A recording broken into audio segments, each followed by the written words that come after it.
Well, well, well. Jerry Jones dropped megaton bombs on Michael Irvin's live podcast, and I wasn't, but we got to talk about it. Let's go. Let's go. It is time to talk Dallas Cowboys. Man, when I tell you Jerry Jones, y'all can tell me what you want to about Jerry Jones. I just can't hate the man. I can't do it. Let's go. Welcome, Cowboy fans, Cowboy haters alike, and I guess I should say Jerry Jones haters alike. Welcome to Let's Talk Cowboys, where we talk facts. And if you like this video, please don't forget to like, share, subscribe, hit that notification bell so you know the next time we post another video or go live. And we are live right now. And if you haven't become a channel member, subscriber yet, please do. We have a lot of great things coming up this season. Let's talk about what we gonna talk about today. Let's talk about it. So our topics for today, this was not actually what I was starting out with. This just popped up while I was getting ready. But we gonna talk about Irvin and Jerry Jones. Absolute insane interview by Jerry Jones. I'm sorry, I was having a discussion with Calvin all today over on X. He's saying that Jerry is a liar and blah, blah, blah. But Jerry Jones, y'all gonna call me a prophet before it's over. I'm telling you, Jerry Jones, it's not unusual. I promise you, Jerry Jones talks to a lot of players about their contracts without their agents present, and Jerry works out deals, I'm telling you, with players, brings in the agent, and then they just go over whatever they talked about, will work out a couple of kinks, and they're good to go. Dak didn't do it, CD didn't do it, but it's not unusual for Jerry. But we're gonna talk about this. This snippet over on Fox News, it's just a bunch of, we're gonna talk about it. Jerry said something on Fox News and people ran with it. Then I wanna talk about the shoddy interview he did yesterday. We'll listen to that, and on top of that, I just wanna throw in a couple of interviews with Shoddy's interview. And then we're gonna talk about the shoddy pressure. 105.3 The Fan, they asked a very good question. Is Brian Schottenheimer under pressure? We're gonna talk about it. John Machota was at the practice yesterday, and it looks like that the media couldn't take pictures or do any videos, but John Machota is gonna tell us what he saw. And then we're going to finish with Babe Laufenberg. He's gonna talk about, I believe, the game coming up tomorrow. So I just wanna hear what he has to say about that. And we'll be discussing this, everything in between, anything comes up, we'll break that too. But we're gonna break all of these topics down today on Let's Talk Cowboys. Let's get it.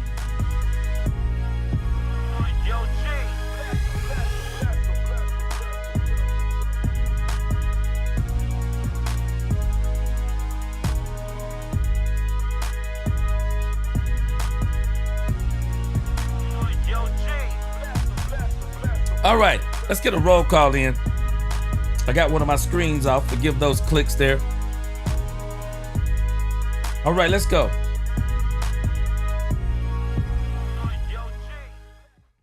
Let's get this roll call in. Let's go. Quick roll call. Then we get right into this thing. We're going to flip over to Michael Irvin, right over to his podcast. Let's see if we can get it going. Yeah. Let's get it. Dominique Pittman in the crib. What's going on? Yes, let's go. John Jones in the crib. John Jones said, what up, G? Money. I said it's a New Jack City, John Jones. Let's go. Bruce 3613 up in the house. Bruce, Jerry spelled it out, bro. It's a shakedown. That's what Jerry's trying to say. Ace Wade 17 in the crib. What's going on with you? Brian Davis, what's going on up in here? Nah, man. Nah. Just like I told Kavanaugh today. Jerry's surprising y'all. Jerry's not surprising me. Everything that Jerry is saying, I said it before Jerry said it. I'm telling you, once you figure out Jerry Jones, nobody has to tell you about Jerry Jones. You just got to know how he thinks. And after watching that documentary, clarified a lot of things for me.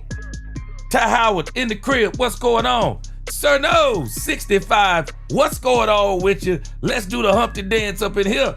Let's go. Keek 7144 in the crib. Daniel, my right-hand man, used to be Daniel M. Now it's Daniel Rangers. He must be a Texas Rangers fan. Let's go. Big Mouse Dog up in here. What's going on with you? Dizzle 214 in the house. Katharina Kiss. What's going on? Good to see you. Jamalism in the crib. He said, keep speaking facts. Love the content, man of God. To God be the glory. Let's go, Jamal. JCT Slice. Let's go. Jerry's stirring up drama. I don't think he is. But you know what? Don't let me say he's not stirring up drama. I think Jerry is just trying to put out there some things that he wants people to know. It is what it is. It's Jerry Jones. I don't know what else to tell us on Jerry Jones. You either love him or hate him. You love him or hate him, but he's a part of the team, so you got to roll with him. Cool Coleman, what's going on? Hey, that was an interview, bro. I loved it. I loved it. Duckface in the crib. What's going on with you? Good to see you. Katharina Kidd said, hit that like button. Let's go. Daniel said, gee, hold on. Let me favorite what you said right here. I'll come back to you. All right. Made Man 609. What's going on? And Andre Kirkendorf. What's going on with you? Justin Bradley in the crib. He said, what up, Cowboy Nation? Let's get this thing going.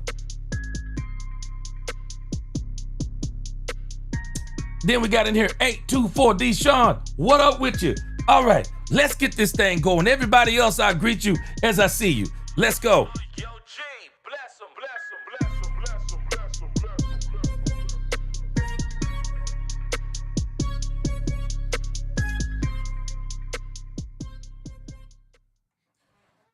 All right, let me get a quick question off from my man Daniel. Daniel said, Jill, you saying that you think Jerry wants Mulugeta to not be involved in the Micah talks? Nope. Nope, not what I'm saying. Let me tell you what I've told y'all before, and nobody wants to hear it, because the Micah Parsons apologist, the Micah Parsons apologist that loves Micah Parsons more than the Dallas Cowboys. No, let me tell you exactly what I'm saying, Daniel. Micah Parsons, and I'm going to keep saying it, I can be objective on this situation. I can want Micah Parsons to be signed. I can love Micah Parsons as a player, but I can also be objective enough to say, and Jerry is continuing to spell it out, this is not CeeDee Lamb and Dak Prescott. This is not those two situations. Micah Parsons shares responsibility in this, because now we're going to go over here. Let's see if we can get it up. Let's see if we can get on here. Michael hadn't been too long into this, so we're going to see if we can pull it up. Jerry Jones has clarified, and me and Poobie D were having a conversation, and Poobie D says, well, you don't really know what they discussed. Jerry Jones just told us what they discussed. Jerry Jones said they broke down every piece of that contract. Numbers, money, years, all of that. Jerry and Michael broke that down. Now, I got news for y'all out there. Y'all do know David Mulugeta works for Micah Parsons, and Micah Parsons don't work for David Mulugeta. Now, I've been had this energy. I said it before, I'm going to say it again. Micah Parsons should have never. If you want your agent to do his job, he should have never talked to Jerry Jones about his contract. And it is obvious. Jerry Jones is spilling the beans. They didn't just have general conversation. They had detailed conversation. Michael and Jerry had detailed conversation and agreed upon. Now, here's the only place you can go with this. Here's the only place you can go with this. You either believe Jerry or you believe Michael. But my question to any of us is, why would we believe Micah over Jerry Jones? Somebody says, why would you believe Jerry Jones over Micah? Because what Jerry Jones is saying sounds a little bit more like the truth than what Micah Parsons has been saying. And even though Micah Parsons has actually been saying all along, we heard him in November, I don't have to be the highest paid player. There's no difference between 30 and 40 million. My agent, David, may be mad at me. You know what they say about the highest paid player. They can't put players around him. That's Micah Parsons. That's not Jerry Jones. He turns around and he writes a letter. I went to talk to Jerry Jones about leadership. And then, I don't know how. Yes, you do. Yes, you do. Now, if Jerry Jones said he don't remember, I could maybe give him some credit, give him at least say he's 82 years old. No, I don't believe that you go into a room and you start talking about your contract and you don't know how you got there.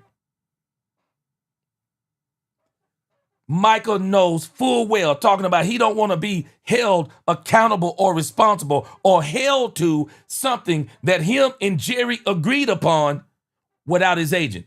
Let me help y'all again. Michael don't work for the agent. Michael don't work for the agent. Let me get that through grown people's head. I want to get this through grown people's head. People who are above 13 years of age. Let me put this in your head.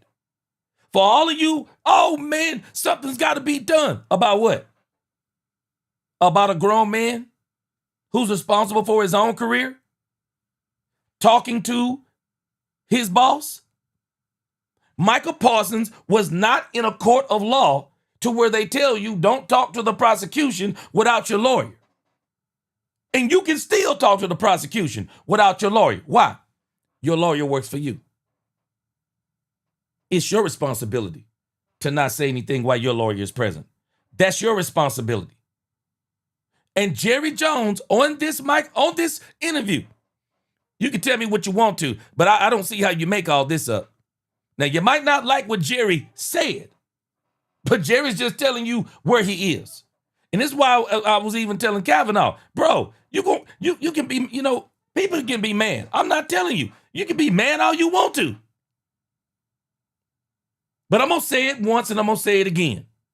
You don't get to tell a billionaire when to make somebody a millionaire. When you become a billionaire, you can tell, you get to make the decisions when you make somebody a millionaire. And you can love it, like it, or hate it, but those are the facts. And if you watch this documentary with Jerry Jones, I'm telling you, Jerry Jones is cut from a different cloth.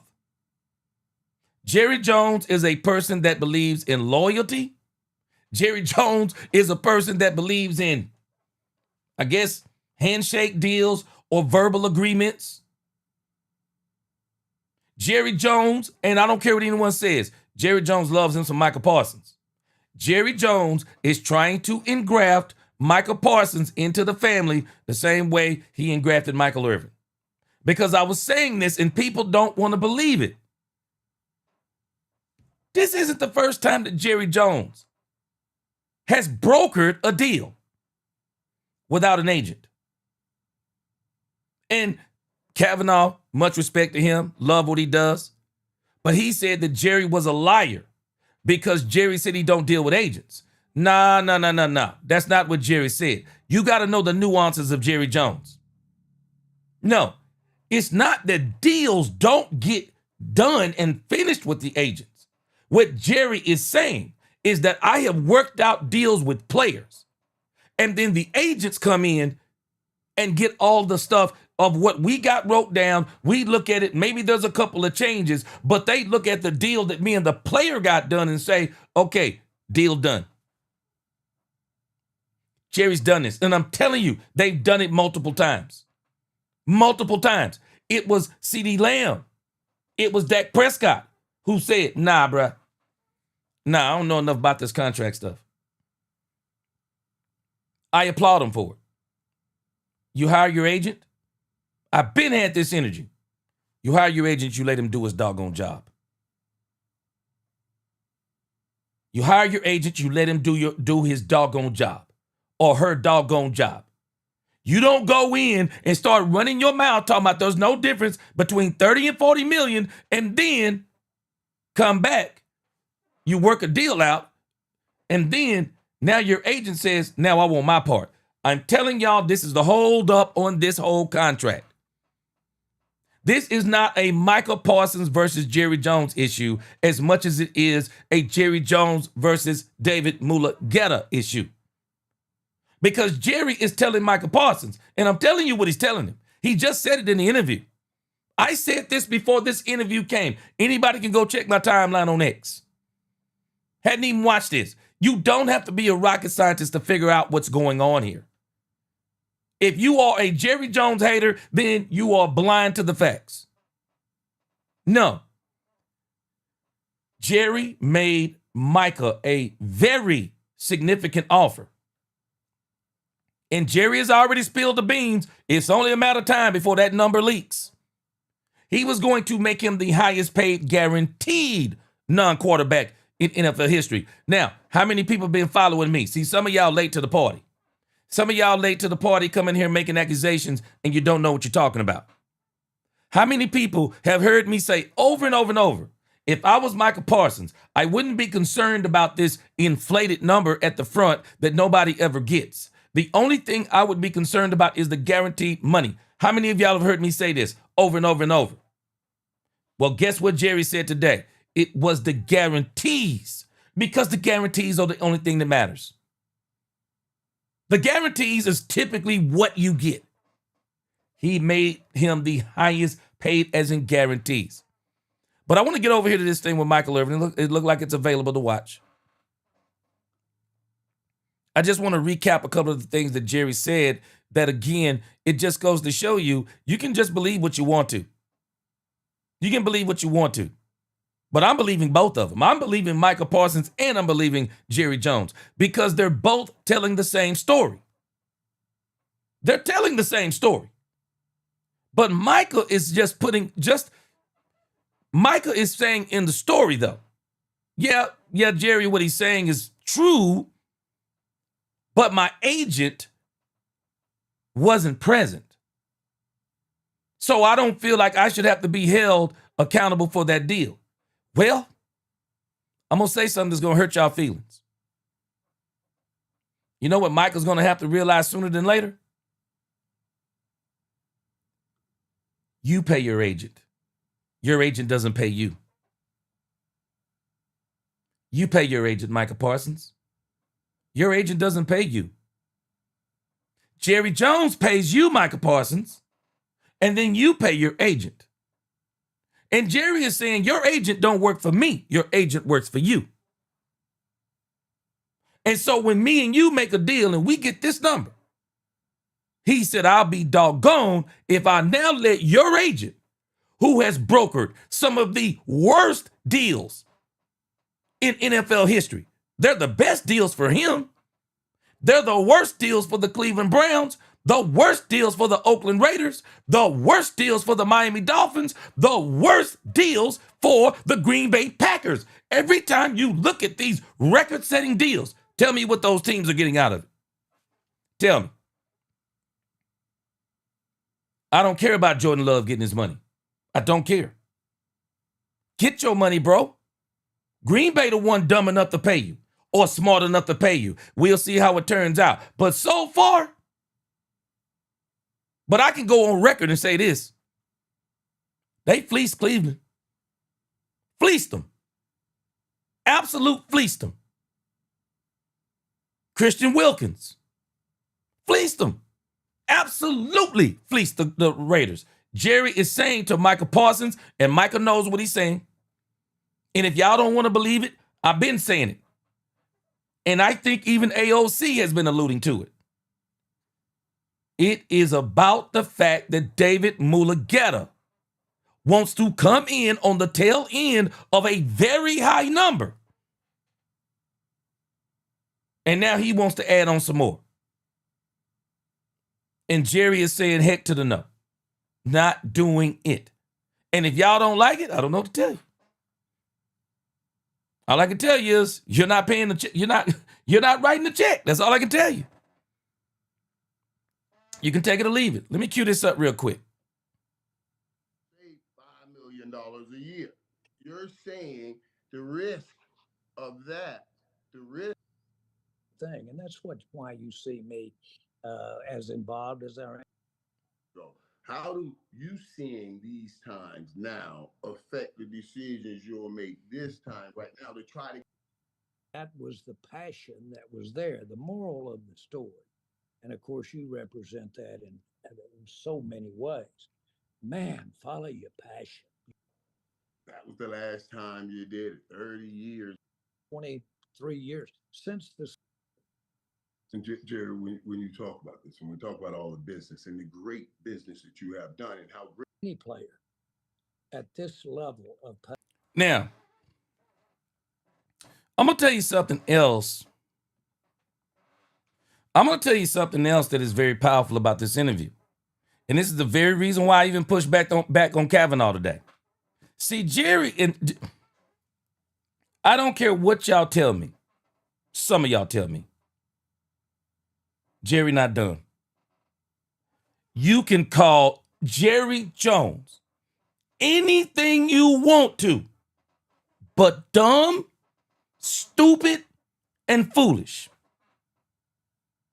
You can call him anything you want to, but you can't call him those. Jerry knows exactly what he's doing. It don't mean I agree with what he's doing. It don't mean y'all have to agree with what he's doing. We don't have to agree with what Jerry's doing. But anybody who's been hearing me say this, I've been saying it. Jerry knows what he's doing. I find it to be so powerful that Jerry comes on to Michael Irvin's podcast, and the questions that Michael Irvin asked,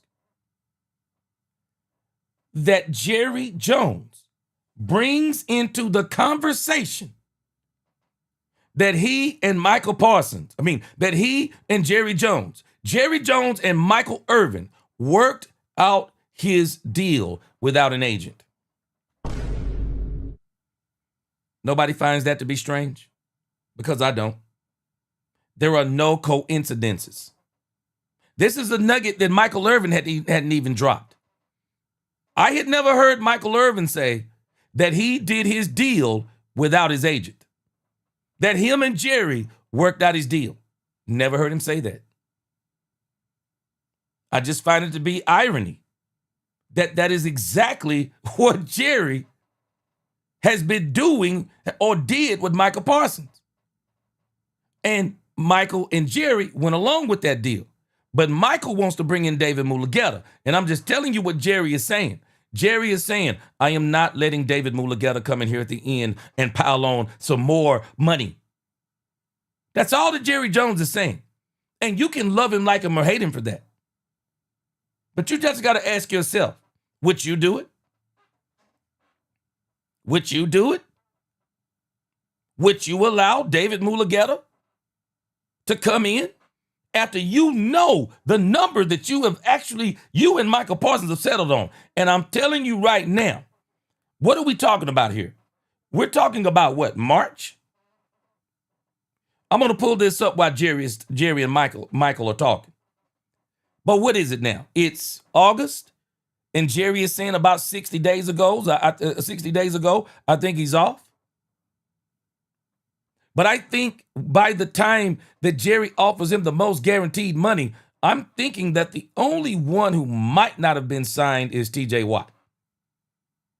So it is obvious that Michael's guaranteed money was going to be at least $141 million because the highest guaranteed amount at the time was Myles Garrett at $140. So Jerry is already saying, off the rip, I offered him $141 million plus. And Jerry is saying something, and I don't care. Y'all can get mad you want to. You're entitled to do what you want to. Jerry's saying off the rip. But what I'm not going to do is I'm not going to let David Mulugeta come in on top of $141 million and turn it into $150 or $55 million so that he can get his money on the back end. Jerry's saying, I wish I would. We're going to see how this is going to go. Let's check this thing out with Jerry Jones. Hey, are you better having 3 players that are all pro players? Are you better off having that 1 player or the 3 players to help you win a championship? Well, the answer is we'll get both. Have that player plus those other 3 players. That's where competitively the rules keep us all within the range of competing for the Super Bowl. Parity. But Jerry, okay, and so what I'm taking from this is like, okay, so, and I'll just take Michael. If you got Michael done earlier, could have saved $5 million a year. You're saying the risk of that, the risk of paying you doesn't outweigh the risk of that big injury that can cripple your salary cap paying a guy like Mike Parsons. I personally think I'll take Michael over those other 3 players. I mean, this time. Not always will I say that, but I'm going to take him over the other 3 players because of what he's done. Would you take Herschel Walker over the players we got for Herschel Walker? I know you wouldn't. Herschel Walker wouldn't take. That's a good comeback. That's a good comeback. Herschel Walker wouldn't take. Now understand what Jerry is asking. So in the Herschel Walker deal, and I didn't understand this at first, but now I clearly understand it. So in the Herschel Walker deal, the Dallas Cowboys worked out a crazy deal with the Minnesota Vikings that their GM I just don't understand how this man didn't think that if you put this clause in that the Cowboys were not going to follow through. And he obviously didn't understand Jimmy Johnson nor Jerry Jones, because I'm telling you, Jimmy Johnson was willing to do anything to win. And that's why I say now, Jimmy Johnson, when he said he wouldn't trade Micah Parsons, I don't believe it. I don't believe it for a second. Had it not been for Jerry Jones, and I posted this today, if you haven't watched that documentary, I had already heard a similar story about Jimmy Johnson was willing to go away from Troy Aikman. Y'all might not be understanding something about Jimmy Johnson. This man didn't want anybody to get in his way of winning, in the way of his winning, including Troy Aikman. Do y'all know that when Troy Aikman was at Oklahoma, do y'all know that Jimmy Johnson beat the brakes? If I'm not mistaken, when Jimmy was at Miami, they beat the brakes off of Oklahoma. And when Troy went to UCLA, I think he went to UCLA too. He didn't have tremendous success even at UCLA. You have to understand how Jimmy saw Troy Aikman. Do not let Jimmy fool y'all. The Fox Network Jimmy Johnson, don't let that Jimmy fool y'all. Don't let this Jimmy Johnson with the white hair and the perfect white hair, the Jimmy who goes fishing all the time, don't let that Jimmy fool you. Watch that documentary. I had already heard a similar story before the documentary. It was the 3rd year before. It took 3 years. 3 years for Jimmy to really warm up to Troy. Jimmy not only drafted in the supplemental draft Steve Walsh? He was about to let Berline. He was about to let Berline compete for the job in the 4th year. And for everyone who says they hate Jerry Jones, it was Jerry Jones that directly told Jimmy Johnson, Troy Aikman's the quarterback is this. He loved Troy Aikman. Troy Aikman's the quarterback of this franchise. Do not get this stuff twisted up. Jimmy wouldn't be taking this from Micah Parsons. Not when he was with the Cowboys. Because Jimmy would have saw the value in getting more players. Because that's what Jimmy said in the documentary. Because the Herschel Walker trade is fascinating. They got 5 players for Herschel Walker. Now, in the grand scheme of things, 5 players are better than 1 player. But people don't understand how people viewed Herschel Walker back then. Herschel Walker was incredible. And a lot of people probably wouldn't have took those 5 players over Herschel Walker. But there was a caveat. If the Cowboys cut those 5 players, they get 5 picks. I don't understand the guy from Minnesota who actually thought that if you're going to give them 5 players and say if they cut the 5 players, they get 5 picks, the Cowboys wasn't winning anyway. So they cut those 5 players and they got 5 picks. And you would like to have both, but as Jerry is saying, this is parity. So you sometimes have to make a decision. Do you want that one player, or do you want those 5 picks? Or do you want or do you want the 5 picks and the 5 players, or do you want the player? You would like to have both of them, but you can't. That's the parity that he's talking about. And so even as it applies to Micah Parsons, Jerry is laying down some psychological stuff in this that you really got to pick up on, how Jerry starts dropping these major, and I think Jerry's just making idle threats. Don't get me wrong. I don't think he's going to do anything as it pertains to Micah Parsons. But you just got to understand that some of the things that Jerry is saying, hate him or love him, they are making some sense. That part either. But look at the double handful of players we got for one player with Herschel Walker. Right. Mm-hmm. But that was Jerry, and it's just, that was different because Herschel Walker gave you one element, that was a run game, and we had to build a whole team. We were trying to build a whole team. Right now, you have a pretty good offense. You got a pretty good offense. You got an offense put up 30, 35 points a game, 30 points a game, I think. Now, what you're going to need is somebody to get to the passer on the other side. That's why I say I give him value over even the other 3, because I don't know any other 3 that's going to be able to get to a quarterback better than Micah Parsons. And what I have offense makes yes. Okay, well, let me reply back. Mm-hmm. What I offered Michael 60 days ago would get those 3 or 4 players. Mm-hmm. And yet I offered it to him because I agree with you. Right. I was saying right then I wanted him more than 3 players, what he has been offered, what he has been guaranteed, what he has been offered. So it's not a question of whether or not I agree with you or not. I do agree with you very much. And that's a big part of the issue, is that at where my offer was, and of course we do have those issues of him saying, well, my agent wasn't sitting there. And so we don't think it was an offer, and we don't think it's a valid one. You and I would tell them you can do some pretty good business without an agent sitting there. And as you well know, I've done most of my negotiating without an agent in the room. And so I like to do that because where was the agent after we did our deal, when many times we needed to work things out and work things out, team life and all that kind of stuff. It was really us. And so that's why I like to be there at this time.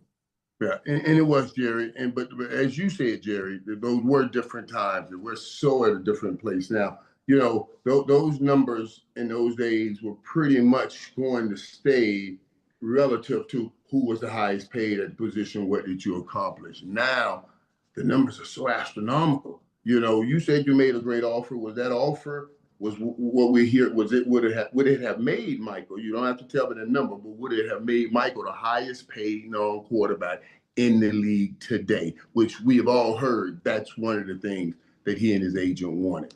Yeah. Without telling me, would that offer have made? I can't necessarily say, but I don't want to hedge the question. Okay.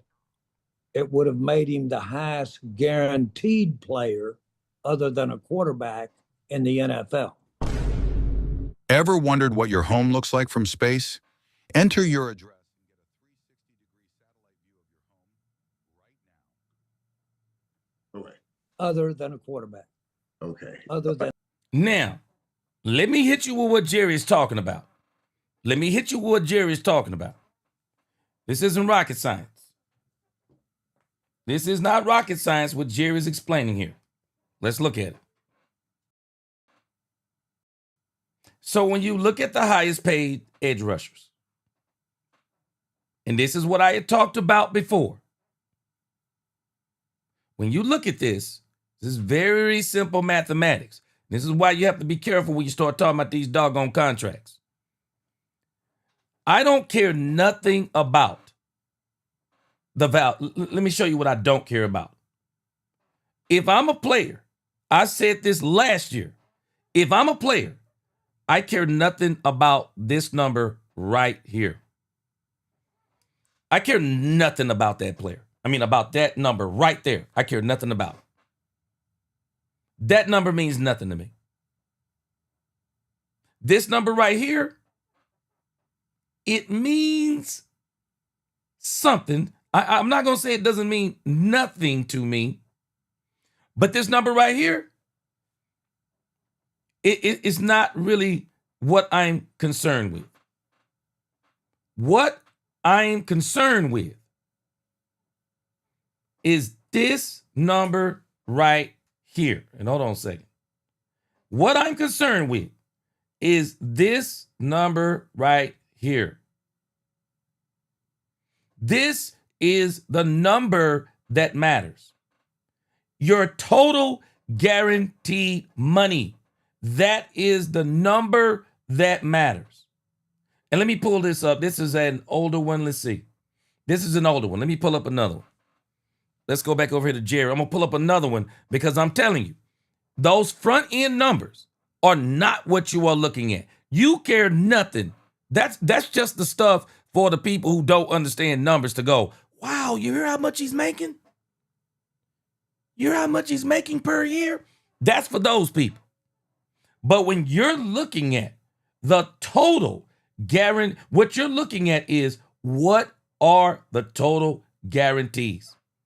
What are the total guarantees? That's all you want to know. What are the total guarantees? What is that number? That's what I'm concerned about. And so when you start looking at these guaranteed numbers, the highest guaranteed number at that time, because TJ Watt was not signed, the highest guaranteed number at that time, we already know what it was. It was absolutely Myles Garrett, $140 million. So Jerry is saying something very simple. I offered Micah Parsons a guaranteed $141 million guaranteed dollars. That's what I offered him. It's exactly what he's saying. I offered him a guaranteed 141 or up. He might have offered him 145. He may have offered him 150. And now what he's explaining, and people don't like what he's explaining because they don't get the mathematics. Jerry is saying something very simple. What I'm not going to do, which we're going to see if he's not going to do it because he may very well turn around and do it. But what Jerry is saying is, I'm not about to negotiate 145 million guaranteed. Then you're going to play the okie doke. And then you're going to bring your agent in who wants his additional money on top. And then you're going to try to hit me for another $5, $6, $7, $8 million so that he don't come out of your pocket, but he comes out of my pocket too. If you mad at Jerry for that, I don't know what to tell you. Maybe you need to buy yourself a team. I'm just telling you, maybe you need to buy yourself a team. If I'm Jerry and this happens like this, I'm hot too. You don't get to come in here and I make you the highest guaranteed non-quarterback ever for you to let your agent now come in and say, now here's my part. Let me have some too. Nah, we ain't finna play them type of games, bro. Your agent work for you. Your agent don't work for me. Y'all not hearing what Jerry is saying. Because when I have problems with you, where's your agent? Now, when it's money with you, here come your agent with his hands out. When it's a problem with you, where's your agent? Your agent is here for the money, but your agent is not here for the player or the team. Where's your agent? Jerry is saying your agent work for you. Whatever we worked out, your agent get paid from that. Are we following the simple thing that I'm saying? And some of us are mad that Jerry Jones is basically saying, I'm not paying your agent any more than the number that we agreed upon. That's the exact thing I was telling Kavanaugh. You can call Jerry a liar all you want to. No, you don't understand how Jerry has already told us. I love living in ambiguity. Jerry loves the ambiguity. The ambiguity for Jerry is I can work out a deal with a player. And then when we get to the black and white, his agent comes in and verifies what we talked about. No, his agent don't come in and change nothing. His agent comes in and verifies what we talked about and makes sure what I said is on the up and up. And if maybe we want to move a year, or maybe if we want to move a little something here or there, we can move that. But as it applies to them numbers, we ain't coming off that. We're not coming off that. And that's what he's explaining. That's goo gaga. That's billionaire talk. If you can't understand that, I don't know what you're talking. I don't know what to tell you. You can be mad all you want to. I'll just tell you, you buy your team and it'll look different to you. In the NFL. The highest guaranteed. Okay. Highest guarantees. And that's something to start with. I know that's all you're. Do you remember Emmett? Do you remember Emmett's the time that he didn't Right. held out and we didn't have him for 2 games? Correct. That wasn't because I didn't want to give him the highest money ever paid a running back. It was because we were wanting him, the number to be up with the quarterback. And so at that particular time, that was the holdup. We finally bridged that gap and got that done. Oh, so And he, of course, became the highest running back ever paid at that time. and I always thought that that's what he wanted, because I remember coming to you and said, Jerry, I don't care if you give him $1 more than Thurman Thomas, get him in camp. I remember us having that. But that wasn't the case. That was not the case. So that's what I had. I remember having that argument with you. And I didn't know they were talking about quarterback money. Yes, sir. I was at running back money. Absolutely. Quarterback money at the time. See, Emmett, and it is what it is, but Emmett, because of his value, Emmett felt like he was more valuable than Troy. Get mad all you want to.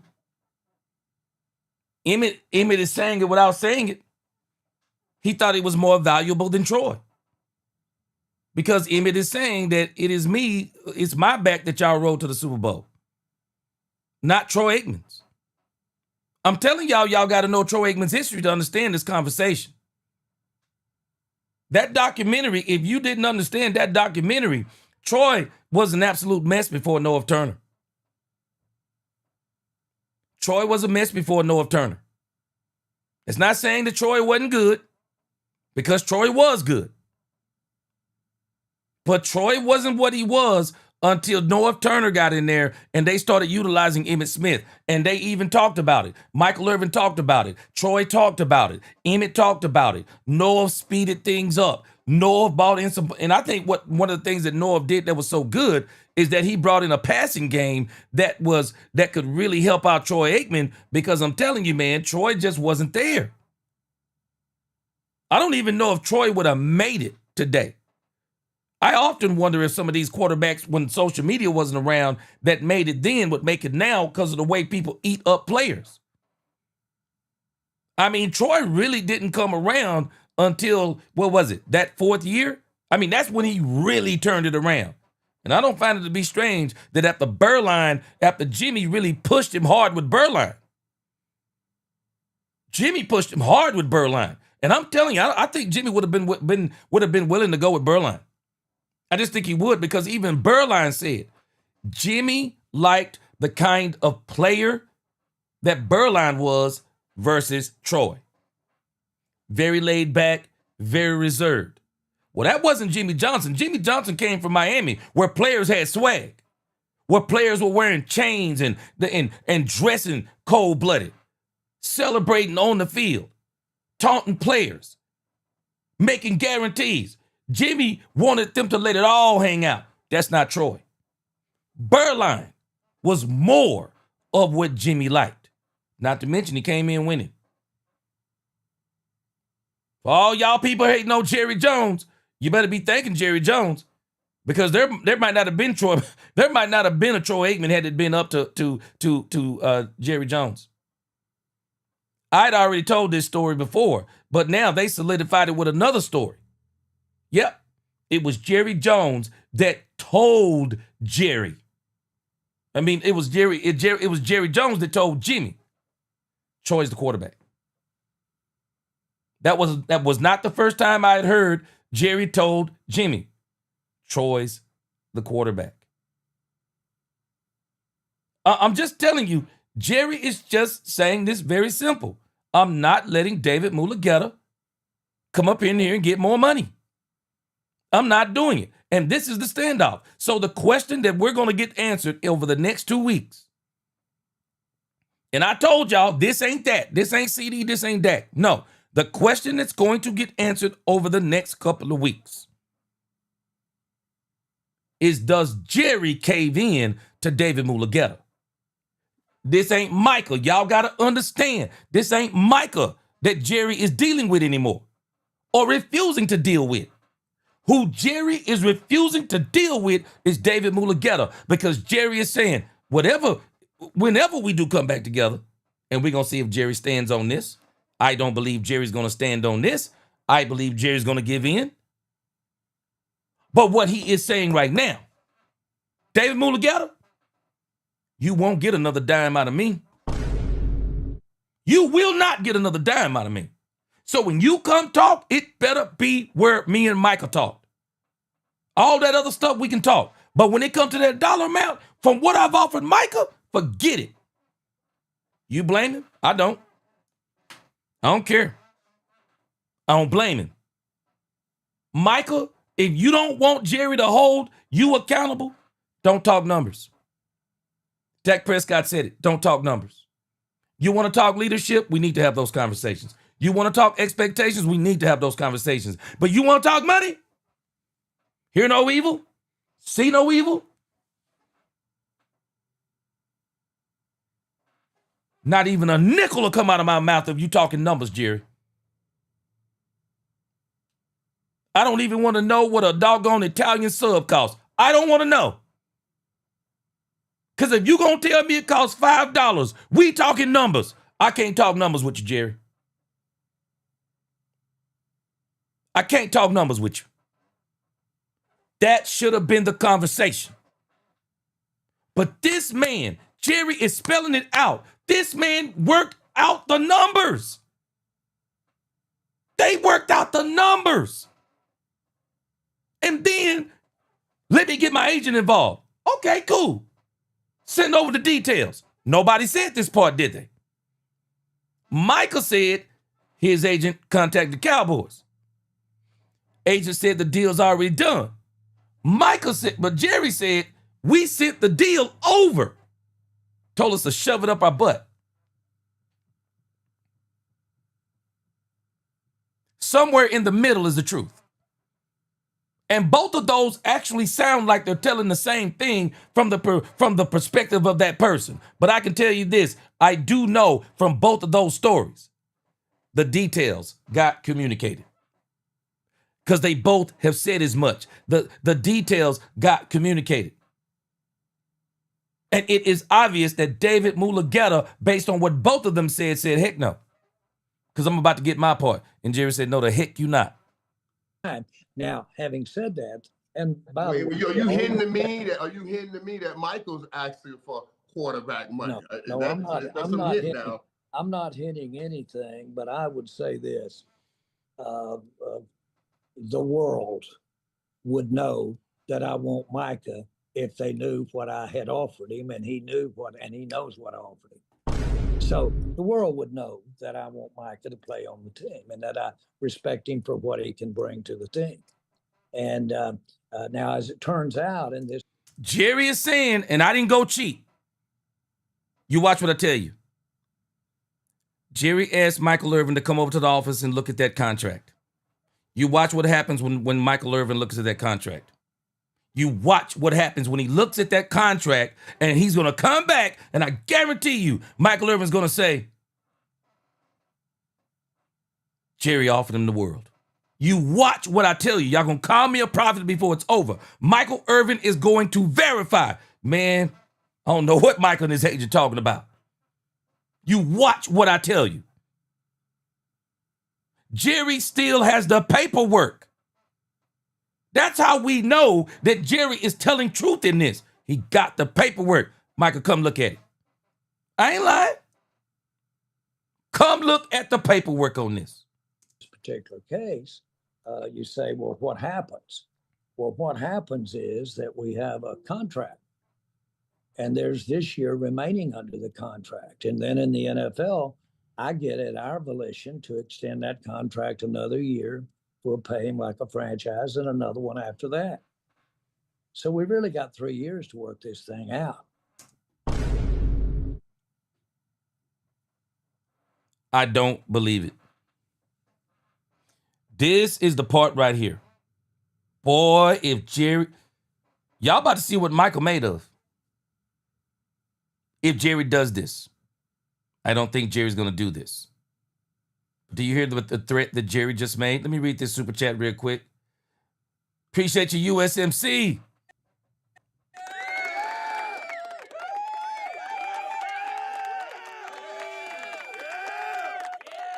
USMC, you saying exactly what I said. Bottom line, Jerry made the Cowboys and NFL what it is today. He did. I don't care what anyone says.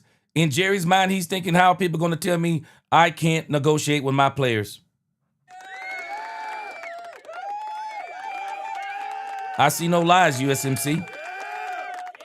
USMC, you know the only person that can tell Jerry that he can't negotiate with his players is his player. His player is the only one that can do it. Micah Parsons could have told Jerry anytime he wanted to, bro, we're not talking numbers. Have I not been saying this for months and months and months? He could have told him he wasn't talking about numbers. Dak Prescott said it in his press conference. You need to have conversations about your contract, except for the numbers. Except for the numbers. You don't get to come up with a number and then let your agent come in on top of the number and say, yeah, now Michael got his part. Now I'm about to get mine. Jerry said, I bet you won't. I used to be in the streets before I became a preacher. I wasn't born a Christian. Jerry said, not here. Nah, Jerry said, it won't be. You won't be doing that here. We're not having that kind of party. You coming behind Michael. Nah, we ain't having that party, bro. Jerry is saying, nah, you're not coming back and hitting me up for more than what I just gave Michael. Nah, bro, you're going to take that from whatever I said I'm going to pay Michael. I don't understand why people don't understand this simple arithmetic. This is simple to me. Same thing I told Kavanaugh. And I hope he sees this thing with Michael Irvin. And I'm pretty sure he'll have a rebuttal and everybody else will too. But I'm telling you, you don't have to like what Jerry is saying. Makes perfect sense to me. Bro, I'm not negotiating a contract with you. And we've talked about numbers. And if your agent don't get to come up in here and start saying, now this is what I want. No. You don't get to do it. I don't understand how anybody would make it. I don't know how anybody would think it would make sense to do that. That we're saying that we want Micah Parsons so bad that we just want Jerry, who we keep saying that don't know how to do deals, that does deals wrong and blah, blah, blah, that now rather than paying for a player only, we're paying for his agent. Heck no. Don't pay for Micah Parsons' agent. Y'all can say, anybody can say what they want to. I've been had this energy. I made the video last year and I said what Micah Parsons said and did was stupid. Yeah, man, I know my agent gonna be mad at me. Why? Well, is your agent mad at you? I'd like to know, because everybody's mad at Jerry. Nobody's mad at David Mulugeta. Nobody's mad at Micah Parsons. We got people mad at David Mulugeta, I think. We got people mad at Jerry Jones. Why nobody want to talk about Micah Parsons? This man said on national TV, I know, hey, my agent might be mad at me for saying it, man. Yeah. Yeah, he should have been. And this nonsense is what's causing all of this division in Cowboys Nation. There are people who just don't understand numbers and principle. They don't understand respect. They understand respect when it comes to them. They don't understand respect when it comes to someone else. They don't understand respect. And at the end of the day, for all these people, boy, I'm telling you, they could never work for me. You trying to get a man to hate a man who's about to make him a multimillionaire. Make it make sense. Make it make sense. This is a business. It's football, but it's a business. And Micah, and I'm telling you, Michael Irvin is not trying to, but boy, he's shooting shots. He's shooting shots at Micah Parsons. He's not trying to do it harshly. This man is shooting shots. Do y'all realize that Michael Irvin said in this doggone interview, Micah didn't like us. He's sensitive. What? Did y'all not catch that part?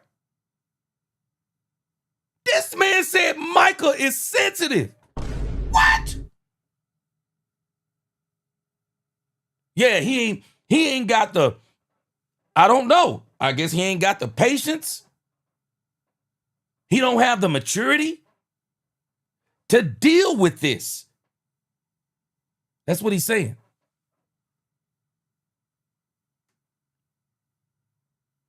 I'm just telling you about me. You're going to lead this in a few different ways. You're going to lead this in a few different ways. I'm just going to tell you about me. There is no way. Every time I see Micah Parsons sulking, sitting around, sad face, bad body language. Boy, let me tell you something. You can be a player on my team, but you can't be a leader on my team. You can't be a leader on my team, bro. You can't. You can't be a leader on my team. If I'm Micah Parsons, I'm out there, I'm still going to be on that sideline talking to my defensive lineman. I'm still going to be over there talking to Matt Eberflus. And if I'm not over there working out with the team, I bet you this, you're going to see me working out on that field. You're going to see me doing things that they may not be strenuous things where I'm going to hurt myself, but I bet you this, I'm going to keep my body stretched. Yep, I'm going to keep my body stretched. I'm going to keep my body stretched. I'm going to keep myself kind of doing certain things to where maybe I'm running or whether I'm whatever I'm doing. I'm not going to try to do anything to put myself in harm's way. But I'm telling you, the one thing I'm doing, I'm out there with my teammates. I'm out there with my teammates. I'm letting them know this isn't personal. This ain't about the team. I want to be on the team. There's nothing that's stopping anybody realize this. I think some of us are like Micah Parsons in what Michael Irvin is saying. Very sensitive. I think some of us are built like that. I'm going to tell you something about Dak Prescott. Not very sensitive. Not very sensitive. This man has lost his mother. This man's brother committed, you know what? This man has taken the scrutiny that no other quarterback has gotten in this league. This man this man got put through 2 franchise tags, got his ankle twisted backwards on one of them, and still bet on himself. This man has taken nothing but scrutiny. Jerry and Stephen Jones were nowhere near as polite with Dak Prescott as they have been with Micah Parsons. They brought this man's replacement and gave him the victory lap and the victory tour and basically said, the job is yours, Trey Lance. All you got to do is come out here in the preseason and tear this thing up and the job is yours. What did Dak Prescott do? Came to practice every single day. First one in practice. Last one leaving. still leading the troops, still smiling, still doing everything he was supposed to do. That's what a leader does. You can like it, love it, or hate it. But I'm telling you, I can understand what Jerry said. I don't understand how anybody else isn't seeing this. You don't have to like Jerry to see this logic. I'm not letting David Mulugeta come back in here and fleece us. We're going to see if he stand on it. I want to see if he stand on it. I think the stand that he's making, it's a good stand. And I'm telling you, these league owners are looking because they want to know, how do we deal with these agents? Because they're basically ruining and running the sport. With the business side, they're ruining it, and they're running it. I want to see what he do. I want to see if Jerry going to stand on business. I don't believe he going to stand on it all the way. I don't think he's going to let Micah Parsons go on no franchise tags because that's exactly what he's threatening. He's basically saying, we got Michael for 3 years.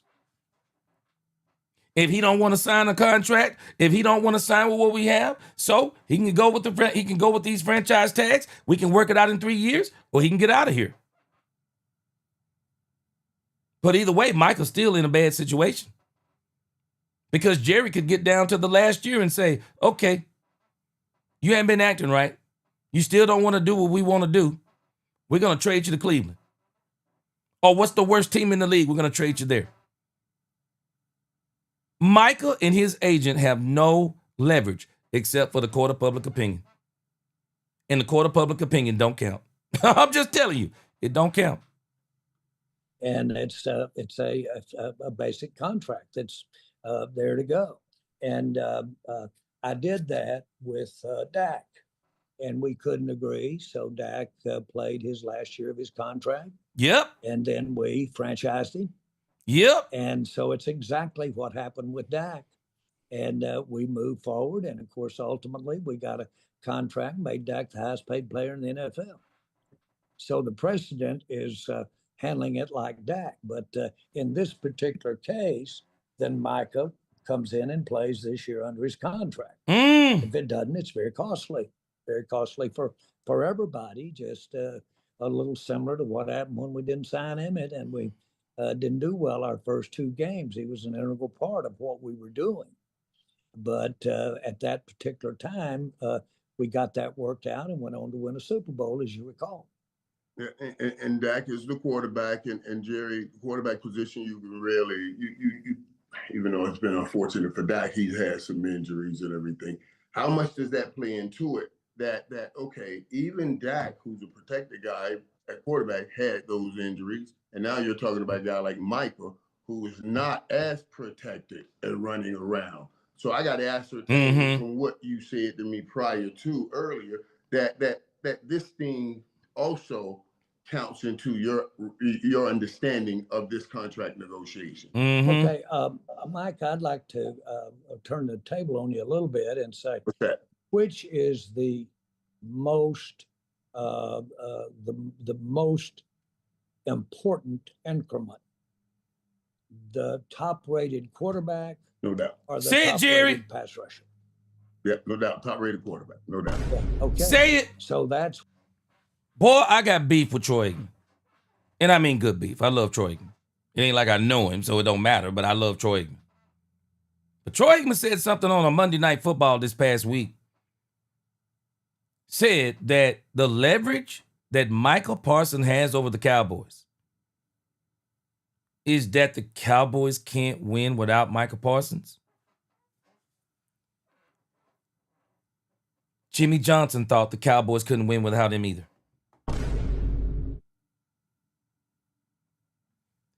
Jimmy Johnson thought the Cowboys couldn't win without him either. The Cowboys didn't win 2 Super Bowls without him, but they won 1 Super Bowl without him, and they almost got to a second one. Michael is in very dangerous territory. And the reason why he's in dangerous territory is when you look at the Cowboys depth chart. The Cowboys have Donovan Ezeraku, Dante Fowler, Sam Williams, And who's the other one that I'm thinking about? Let me tell y'all something. I'm not saying James Houston is Micah Parsons. I'm not saying that James Houston is Micah Parsons. But what I am telling you, if you're going to tell me that you're going to have James Houston, Dante Fowler, Donovan Ezeraku, you got Marshawn Nealon, Sam Williams, if you tell me that you're going to have those players, while they may not be able to do what Micah does individually, the talent level of those 5 players, I'm telling you that Matt Eberflus should still be able to have a very potent pass rush. Absolutely. Absolutely be able to still have a very potent pass rush. The Cowboys are in a position, and Jerry in this front office has done a great job, that Micah Parsons, this is a crazy year for Micah Parsons because of all the years that he hasn't had help, this is the year he has help. Micah got mad help. Micah Parsons got mad help. Micah Parsons, based on what Jerry Jones has done this season, Micah Parsons ought to eat. We've been talking about, Jake Ferguson gonna eat because of George Pickens. We've been talking about that CeeDee Lamb is gonna eat because he can't be doubled anymore. What in the world do you think that Donovan Ezeraku, Dante Fowler, James Houston, Sam Williams, and Marshawn Nealon does for one Micah Parsons? This is the most help this man has ever had. He needs to be on the field because this is exactly the dynamic that Tony Casillas was talking about on the Netflix documentary. And maybe it wasn't him, but they were using Tony Casillas as an example. If they double Charles Haley, then they unleashed the rest of the Cowboys defensive line. And when I look at that Cowboys defensive line, I'm looking at Osa Odigizua. I'm looking at Mozzie Smith. May not be a one tech, but I believe with that weight, he can get upfield. Mozzie Smith. You take whoever they put over there, Dante Fowler or Sam Williams, depending upon Donovan Ezeraku, whoever they have on that side of the line, they're gonna pick their poison. They're either gonna stay straight up and they're gonna block this entire line, or they're gonna double Micah Parsons and they're gonna let the other side of that line loose. This is the best year that Micah Parsons could ever be a Cowboy. This is the best year he could ever be a Cowboy. Cowboys have him in a predicament, though, because Jerry just mentioned something. If the Cowboys say we're willing to test this out over the first 2 or 3 games, see if Micah Parsons is going to sit out, and if he sits out, let's see what it look like without him. Let me tell you something. The worst thing that could happen to Micah Parsons and David Mulugeta is if he sits out the first 2 or 3 games and they mess around and beat Philly. They mess around in the first 2 or 3 games and they go 3-0. Micah Parsons is in a world of trouble. If they mess around and they go 2-1, I still say he's in a world of trouble. They mess around and go 0-3. Micah Parsons gets some leverage. He regains some leverage because now it starts to be said that they can't win without it. But I got news for you. Troy Aikman is wrong. This team is not predicated on Micah Parsons being here. I said it today and I'm going to say it again. Dak Prescott and CeeDee Lamb are going to lead the charge of this Super Bowl run. If there is a Super Bowl run this season, it is Dak Prescott and CeeDee Lamb.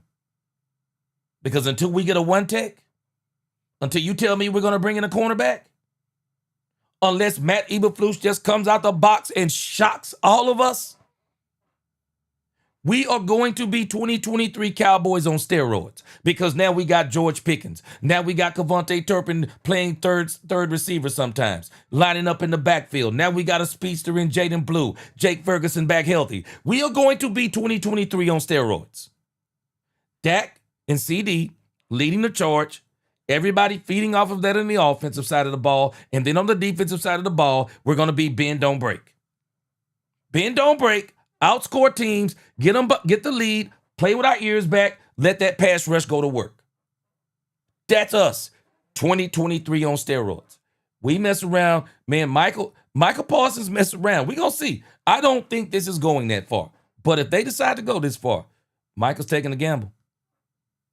He's taking a gamble playing too. I understand where he is on this. I can play both sides of this because I'm talking objectively. He's not a quarterback. Michael suffers a very bad injury like Dak, and it won't be the same. Value plummets. Won't be the same. I totally understand Micah Parsons not playing. I totally understand him not trying to get mixed up in anything full speed, contact. Totally understand it. The value, his devalue would not be the same as a quarterback. Dak was still going to get $60 million. Dak was getting $60 million whether here or somewhere else. It's not the same for a player, I believe, like Micah Parsons, because everybody would be waiting to see what does he look like after the injury, depending upon what it was. I personally don't think Jerry's going to do it. So everybody just relax. I don't think Jerry's going to do it. I don't want Jerry to do it. I would rather Jerry and Micah Parsons get together, put their heads together, and get this thing done along with his agent. But I also see both sides of this. I see where Jerry Jones is. Jerry Jones is saying, I'm not going to let you do this to me. I'm not going to go out on a date with you. And then there's going to be a knock at the door and some guys are going to come in and take all my jewels. Take all my jewels and my money and rob me. I'm not going to let you do it. We worked out a deal. And the dollar amount is where Jerry is. That's where Jerry is. It seems like it's the dollar amount of where he is. And he's saying, I'll be doggone if I let David Mulugeta come in here and get some more money. What Dak had going for him because he was out of contract. And Micah is a pass rusher, outstanding.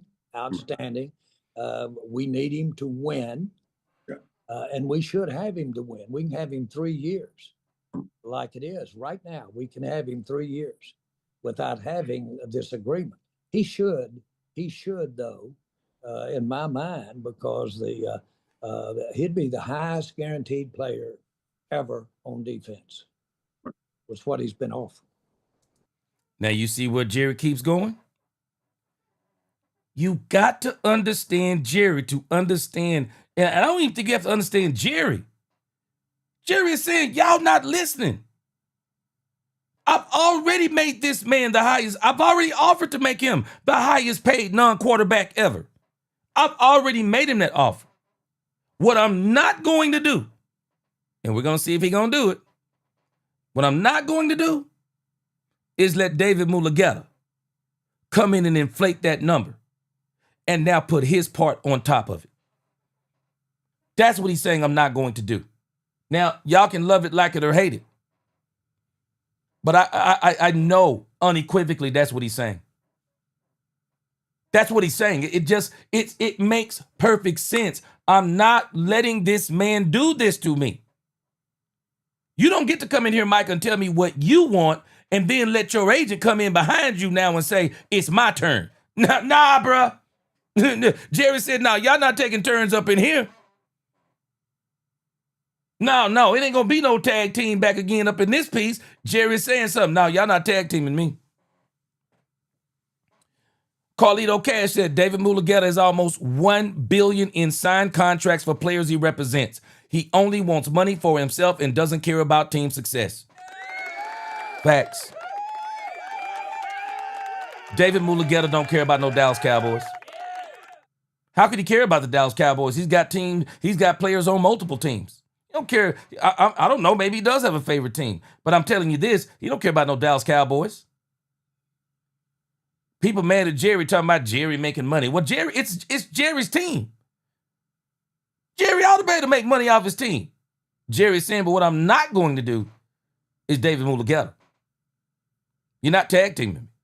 Big Rombowski said the new collective bargaining agreement does not let players recoup lost game checks with a new contract that gets signed. If Michael sits out, he loses however many of those 18 paychecks for this year. And Jerry knows it. Hey, Jerry knows it, Big Rombowski. Knows it unequivocally. Brandy says it. Deshaun Watson got all that money and he is but. Say it, Brandon Mahoney. Jerry, man, who hasn't watched these David Mulugeta deals? Who hasn't watched these deals not materialize? Who's not known? Who's not watched it? This man has gotten players bukus of dollars only for them not to perform. Hey, I wonder where David Mulugeta, I wonder did he pick up the phone, y'all? I wonder did David Mulugeta pick up the phone when Pete Carroll and the Raiders called him? I wonder did he pick up the phone and talk about that Christian Wilkins is going to get counseling. He's going to get help, the surgeries. I wonder did he have all those conversations? Because I never hear about a lot of these guys having these conversations. See, when it comes to those conversations, the agent don't want to have them. Wait a minute, I thought you worked for me. No. I work for you just to get money. Yeah, I got your best interest in mind because the more money you make, the more money I make. But as it pertains to your career, there are not a lot of these agents who give a doggone about these players, and that's what Jerry is talking about. People don't like what Jerry is saying, but Jerry is doing some of the things he did back in the day. I don't know if it's going to work, but Jerry sees a problem in the NFL with the power that the agents now possess. And Jerry is saying nobody else will do it, so Jerry is saying the same thing that Tony Montana said in Scarface, I'll be the bad guy. That's what Jerry is saying. I'll be the bad guy. Jerry ain't fighting Micah Parsons. Y'all need to stop making this personal. Dak Prescott said this isn't personal. Jerry ain't fighting Micah Parsons, I promise you. Jerry loves Micah Parsons. Jerry sees himself in Micah Parsons. He ain't mad at he's mad at Micah Parsons, but like a friend, like a son, like you're mad at your son. He's not mad at Micah Parsons like an enemy. He's mad at him like a son. He mad at David Mulugeta like an enemy. Jerry is saying to David Mulugeta, you trying to take money out of my pocket, bro, and I ain't letting you do it. I'm not letting you do it. Let's go, and I'm gonna read some comments. And okay, and I'll let it go at that. I'll let it go at that. I'll drop this one thing on you because this is. When we wanted to send the details to the agent told us to stick it up our ass. What? Oh, wait. Now, see, I was. Just so you're clear. Wait. What do you mean? So wait. Well, what do you mean? Because people going to ask. Mike and I talked. Mike and I talked, and then we were going to send it over to the agent. Oh, before. I'm just telling you, man. Jerry is spilling all the beans. And we had our agreements on term, amount, guarantees, everything. We were going to send it over to the agent, and the agent said, don't. Let that sink in. Micah left that very important detail out of his letter, didn't he? Left that very important detail out, didn't he? Yeah, they worked out the details. I don't know if my man Poobie D is up in here. Poobie D, they worked out the details, man. Jerry just said we worked out the details to send, and then we want to send him over to his agent. Boy, Jerry said, y'all stop playing with me. Sure, I got a Netflix special that's off the chain right now. I'm feeling myself. I'm going to tell you everything. Much on term, amount, guarantees, everything. Term, amounts, guarantees, everything. Come on, man. That's not a casual conversation, people. This is not a casual conversation that Jerry and Michael's having now, man. They having the kind of conversation that Michael should have left to his agent. We were going to send it over to the agent, and the agent said, don't bother because we've got all that to negotiate. Well, I'd already negotiated. I'd already moved off my mark on several areas. And so the issue, very frankly, is we've had the negotiation in my mind. And the agent's trying to get his nose in it right now and try to come in there and improve off the mark that we'd already said. Can anybody hear what I just explained to you? Jerry is saying it in Jerryisms. Jerry ain't concerned about the agent coming in and getting the deal completed. I'm telling you, I said this before this interview. You can go check my ex. David Mulugheta, like Jerry said, is trying to build off the mark that was already set. David Mulugheta is basically saying to Micah Parsons, you didn't work my part in. No, you didn't work my part in, Michael. You work your part in. It's my turn. Jerry said, nah, bro, you don't get no turn over here. Y'all know what we called those when we were in the world? Jerry said, you ain't running no choo-choo over here. You not running no choo-choo over here. I had a friend, I had some friends back when I was in high school used to pull this type of a trick on girls. They would get a girl to come over and they would, you know what they would do. His friend would be waiting in the other room. And he would say, after he was finished, I got to go to the bathroom. And out of the other room would come his friend, sitting on the bed, talking about, you know, what's up, blah, blah, blah. Jerry said, you ain't doing this to me. I only signed up. I only signed up for one of y'all tonight, not two. Now, you ain't gonna surprise me. That is exactly what Jerry is saying, because that is exactly what they're actually doing. Michael worked out a number and David Mulugheta came into the bedroom and said, it's my turn. Jerry said, no, it's not. Jerry said, no, it's not. He said, no, it's not. Quasi Blake said, I would let Michael play this year. Franchise him the next 2 years, then let him walk. Von Miller ran out of gas around 30. So will Michael. He already has back issues. Underside defensive end, slow down at 30. Boy, you saying something. Quasi Blake, you saying something. Because when you're undersized and all of the things that Michael does, a lot more strenuous on you than a guy who's bigger and going up against those stronger right tackles. You're right about it. Now, we don't know the future, but yep, the Cowboys, and I said this before, the franchise tag has guaranteed the Cowboys basically have Micah Parsons for his prime. A quarterback around 29 or 30, he could probably work out another probably 3 or 4 year deal. A pass rusher that is declining, he can work out maybe a 2 or 3 year deal, but it won't be no big ones. No, this is it for Michael. I believe this is it until we see the next few years. With quarterbacks, we already know they can hit the market. Dak Prescott can finish his contract at 35 years old. If Dak Prescott can still throw 20 yards, Dak Prescott gonna still go out there and get another $150 million deal. Easy. Don't work like that when you decline at any other position. Don't work like that. You got to be, I'm telling you, got to be Charles Woodson and Deion Sanders up in this thing to get them 30-year-old deals. You got to be Jerry Rice. You got to be them type players. We don't know. But I can tell you this is why he's trying to hit the lottery now. And I don't blame him. Hit the lottery now. But you need to understand, bro, you made a mistake by talking. And I'm telling you, I've been had this energy. I said it back then and I say it now. Bro, you should have never been negotiating your contract in the court of public opinion, because Jerry Jones not only has what you said way back in November, he also has what you talked about in doggone March, and he still has the paperwork. Four Pocket said once Michael agreed and went on and told Mulugheta that sorry MF told Michael, I'm going to ask for more money. Four Pocket said, shaking my head, sorry, greedy MF. Boy, you better say it. You better say it, Four Pockets. That's exactly what he did. And that's exactly what Jerry's explaining. And that's what I've been explaining for months.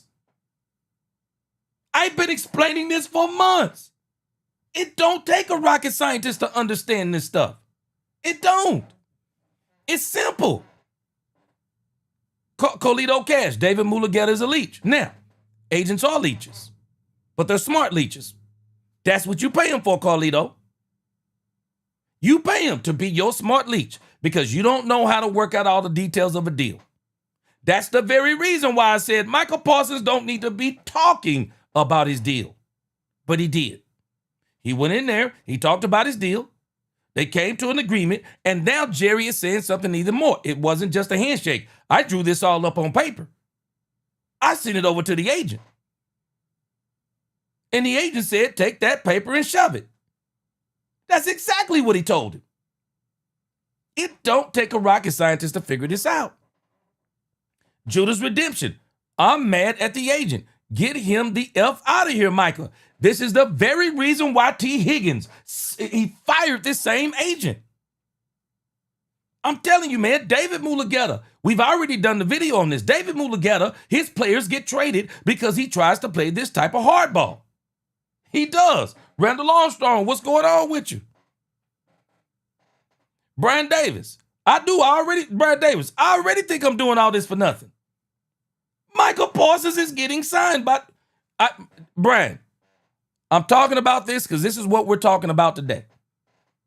Brian Davis, Micah Parsons is getting signed. I don't believe this is going to go there. I'll be shocked if this goes here. I can't fathom Jerry Jones allowing Micah Parsons to play. I think Jerry is threatening it, Brian. I don't think he's going to do it. Because contrary to what y'all, and I'm not saying you, Brian, I don't know what you believe about Jerry and Micah. But I'm going to tell you this. Contrary to what people think, nah, man, Jerry Jones loves Micah Parsons.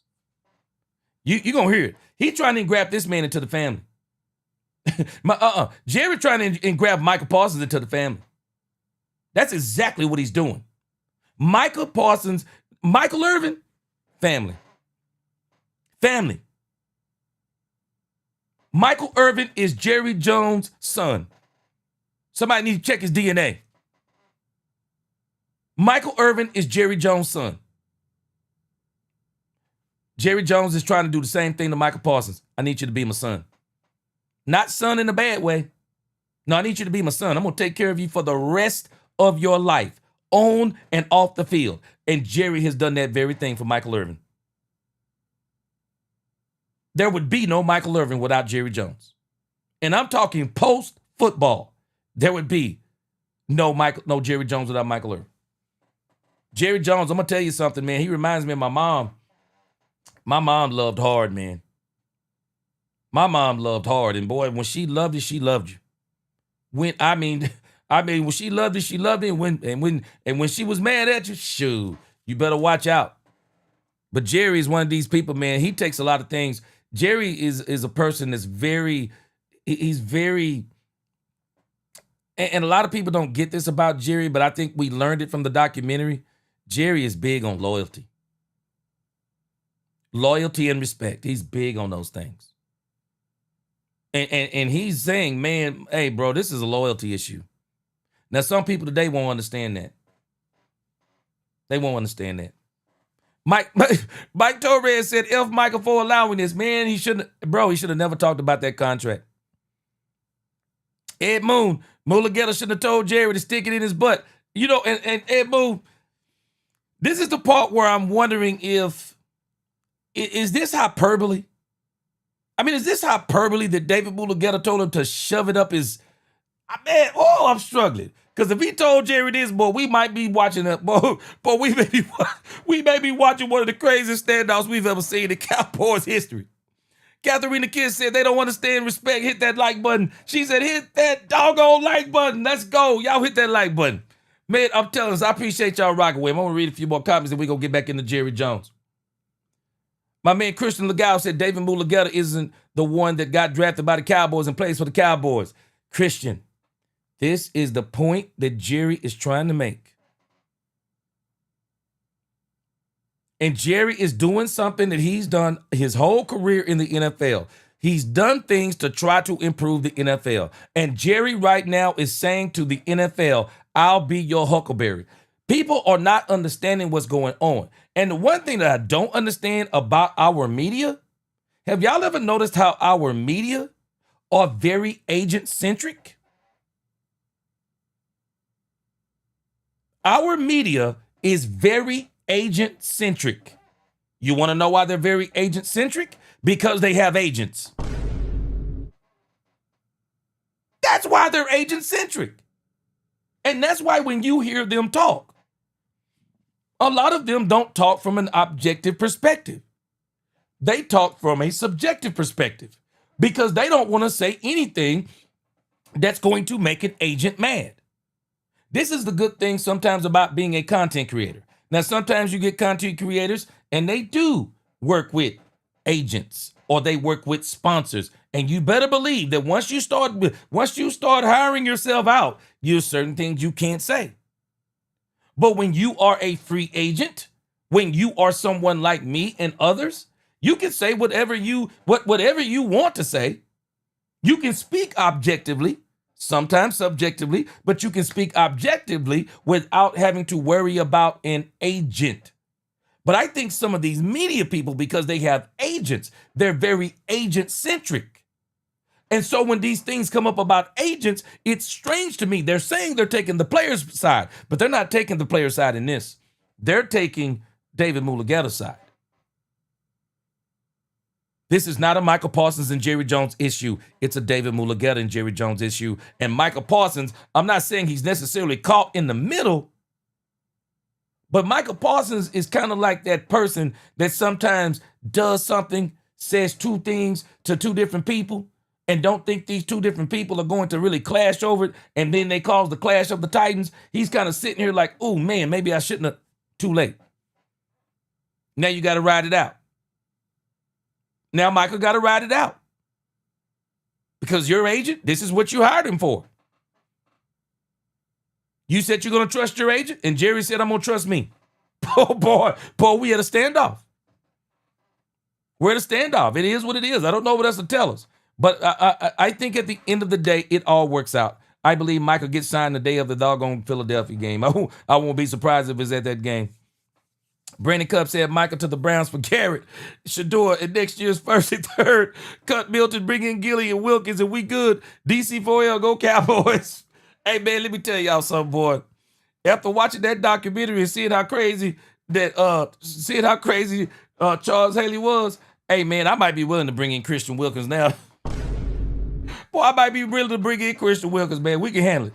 If Christian Wilkins can shore up that one tech position, stop the run, hey man, we might just have to send this man to some counseling and keep this thing rolling. Ron Hanna said, man, he says one thing and does the opposite. This kid's sorry, he's a kid to me. I have a son his age, he needs to grow up.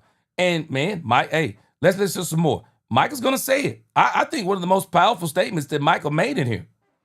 Michael said that Michael is sensitive. That's Mama, daddy did. You go into mama and she won't do it. And she's the boss. So much. She won't do it. So you run into daddy. Daddy says, do it. And then you go back in and say, mama, daddy said it was all right. Say, oh, mama, daddy did. We've all been there and done that. Yep. Well, we've got this thing resolved in my mind for the Dallas Cowboys. And we've got it done. And if the agent wants to finish up the detail, which is should, and do all the paperwork, and he can do that. And we're ready to go. But as far as the amount of money, the years, the guarantees, all of that, we'd negotiate that. Jerry, people are going to say, how could Let me read what my man Darren Posey said. Darren Posey up in the crib. What's up, Darren Posey? Give Darren Posey his respect. He's our neighborhood comedian. Hopefully we're gonna get Angie the Rebel Chicks kind of back on once everything kind of settles down in her life. We still praying for her. My man Darren Posey, he said, even Terrence Parsons said the deal was done. Yup. And you know what that means to me, Darren Posey? Because Terrence Parsons early on was saying that Michael's about to be signed. They were heading over the Valley Ranch. I mean, he was alluding to stuff like this, and AOC was talking about it too. What happened? What happened? I think Jerry is giving us the business on what happened. David Mulugeta. And Micah Parsons saying, hey, David, trust me. Boy, I'm going to tell you. I don't think it's going to happen. Shoot. Jerry might be sending a message to David Mulugeta. I mean, sending a message to Micah Parsons. You either fire him or you playing on that franchise tag. You fire that joker or you play on that franchise tag. He very well be what he's telling him. Boy, whoo.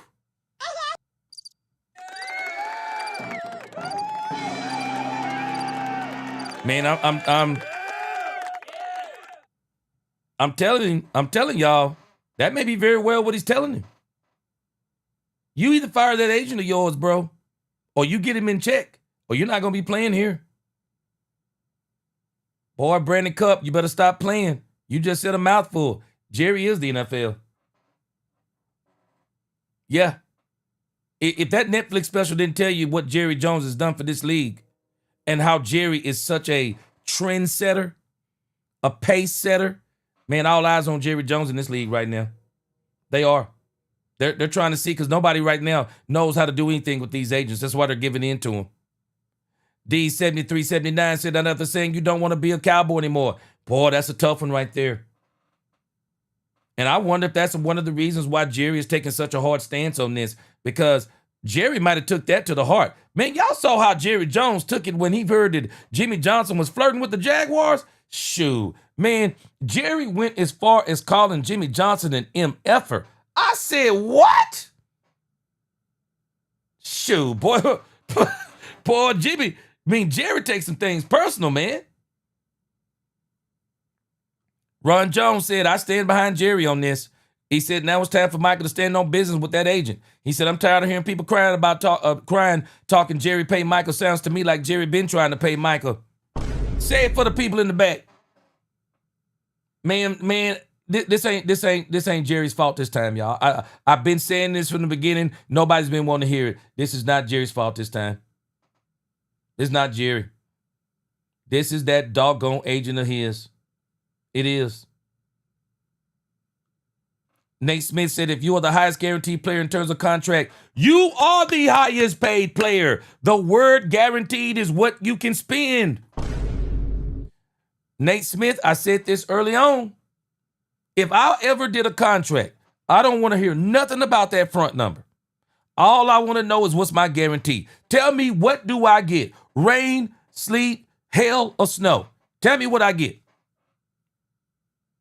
I don't want to hear anything else about if you get this many. Okay, I can deal with that stuff right there. I'll worry about that stuff later. What's my guarantee? Because that is what I'm going to get no matter what happens. That's why Deshaun Watson is over there done fleeced up on the Cleveland Browns. And I'm telling you, Jerry sent heck to the no. You're not doing that over here.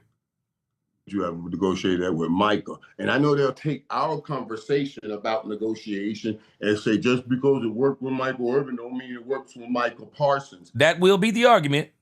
So what are you going to say to that when they say, well, why not deal with the agent? Why if he said, well, you said he said, stick it up your ass, but why not still send that over? And we start working off that contract. Regardless, he'll take it. He'll redline what he has to redline and put in what he has to put in, and he sends it back. Why? At least have a conversation going, even though it's not mouth to mouth. It's on paper. But why not? Why wouldn't he take it? Why not send something back? And how would you respond if he did take it and chopped it all up and sent something back? Yeah, Micah. I mean, not Micah. Michael. And please forgive me for. Since the subject is Micah, okay? I have agreed to give more money than has ever been given in terms of guaranteed money than anyone ever has as far as a defensive player. Woo! I've done that. Now, I am the cat that writes the check, okay? Now, Micah's got 3 years with the Cowboys left. He's got 3 years. At some point, somebody has to have the say over the other. At some point, it has to be that way. My job is managing the check. Okay? Micah's got to do the playing. Where's the least important part of this whole equation we're talking about? What is the least incremental part of the whole equation? The attorney or the agent. Whew. Okay? He works for Micah. I've been saying it. He's not the principal here in any way. In any way. They're in here. They're in here to make their percentage. They're in here to basically, yes.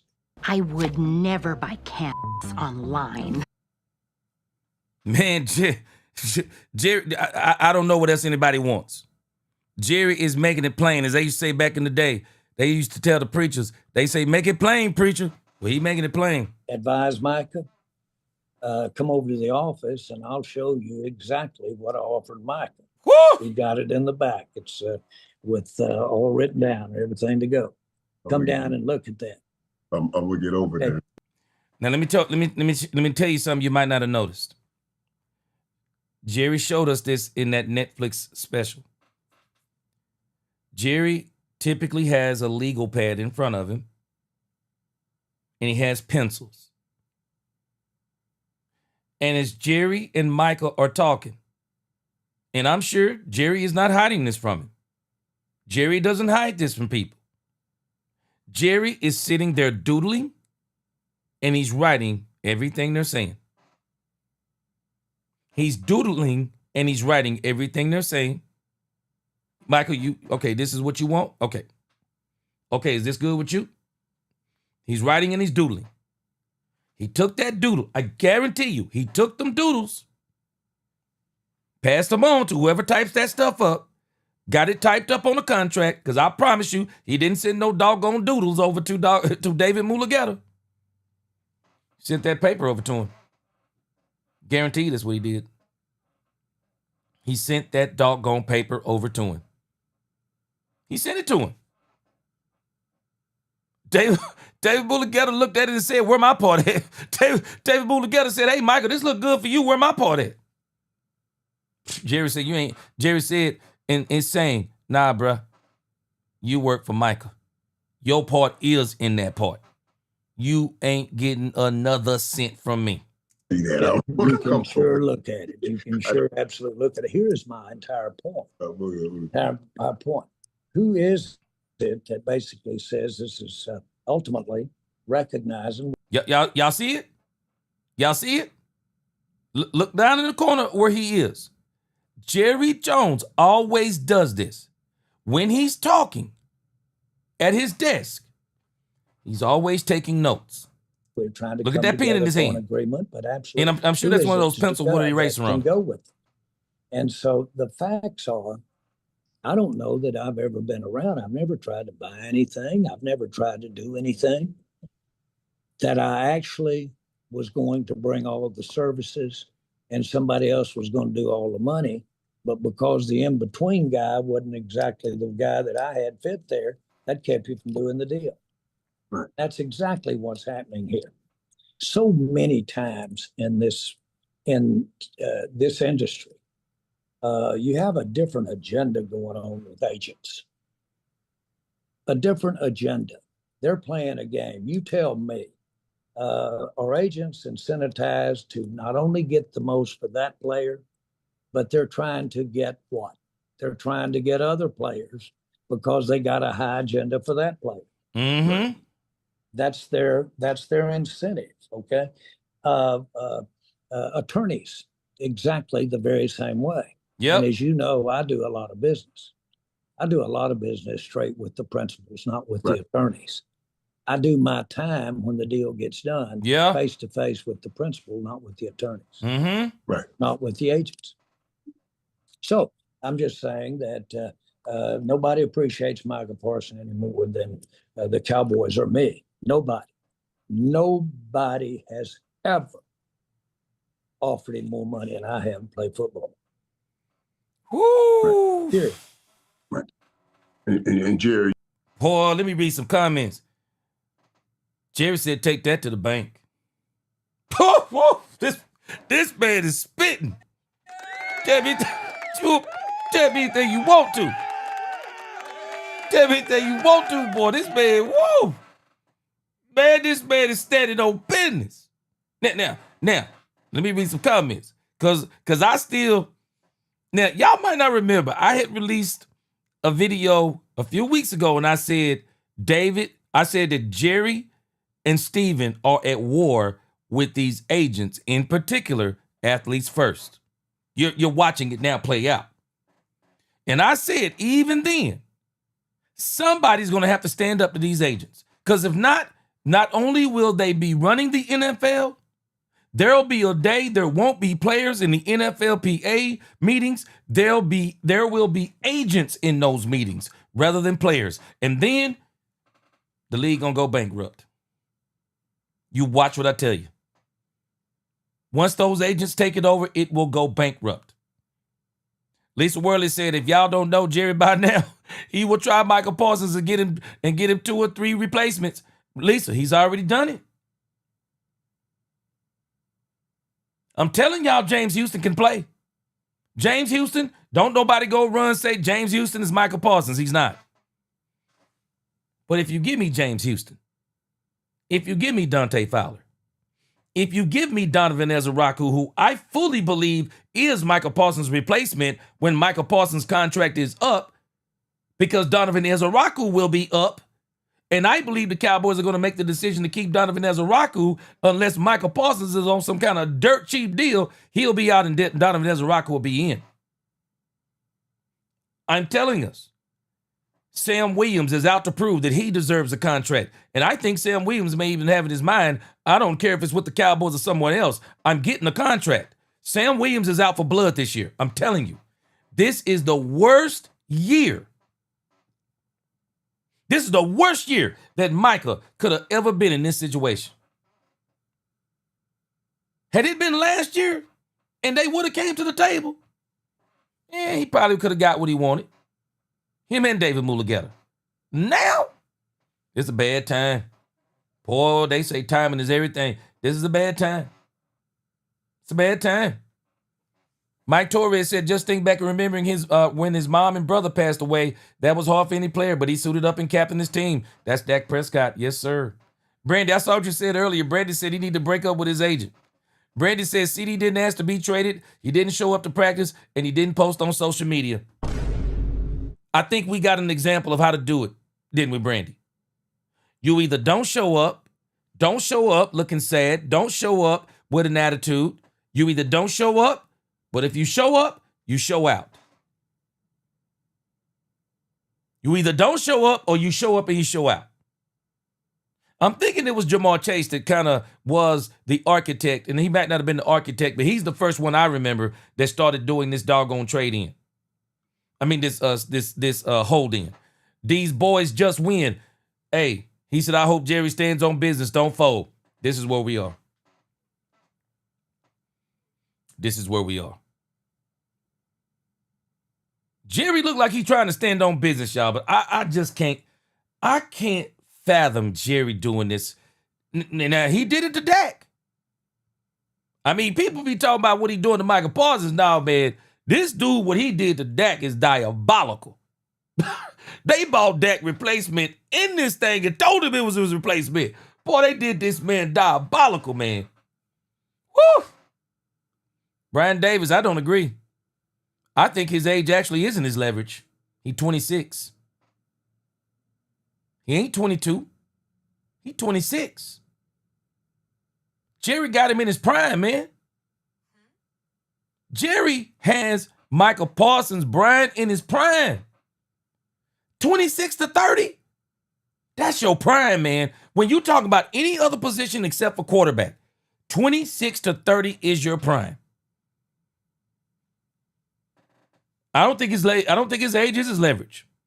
If he was 23, 24, 26. Nah, man.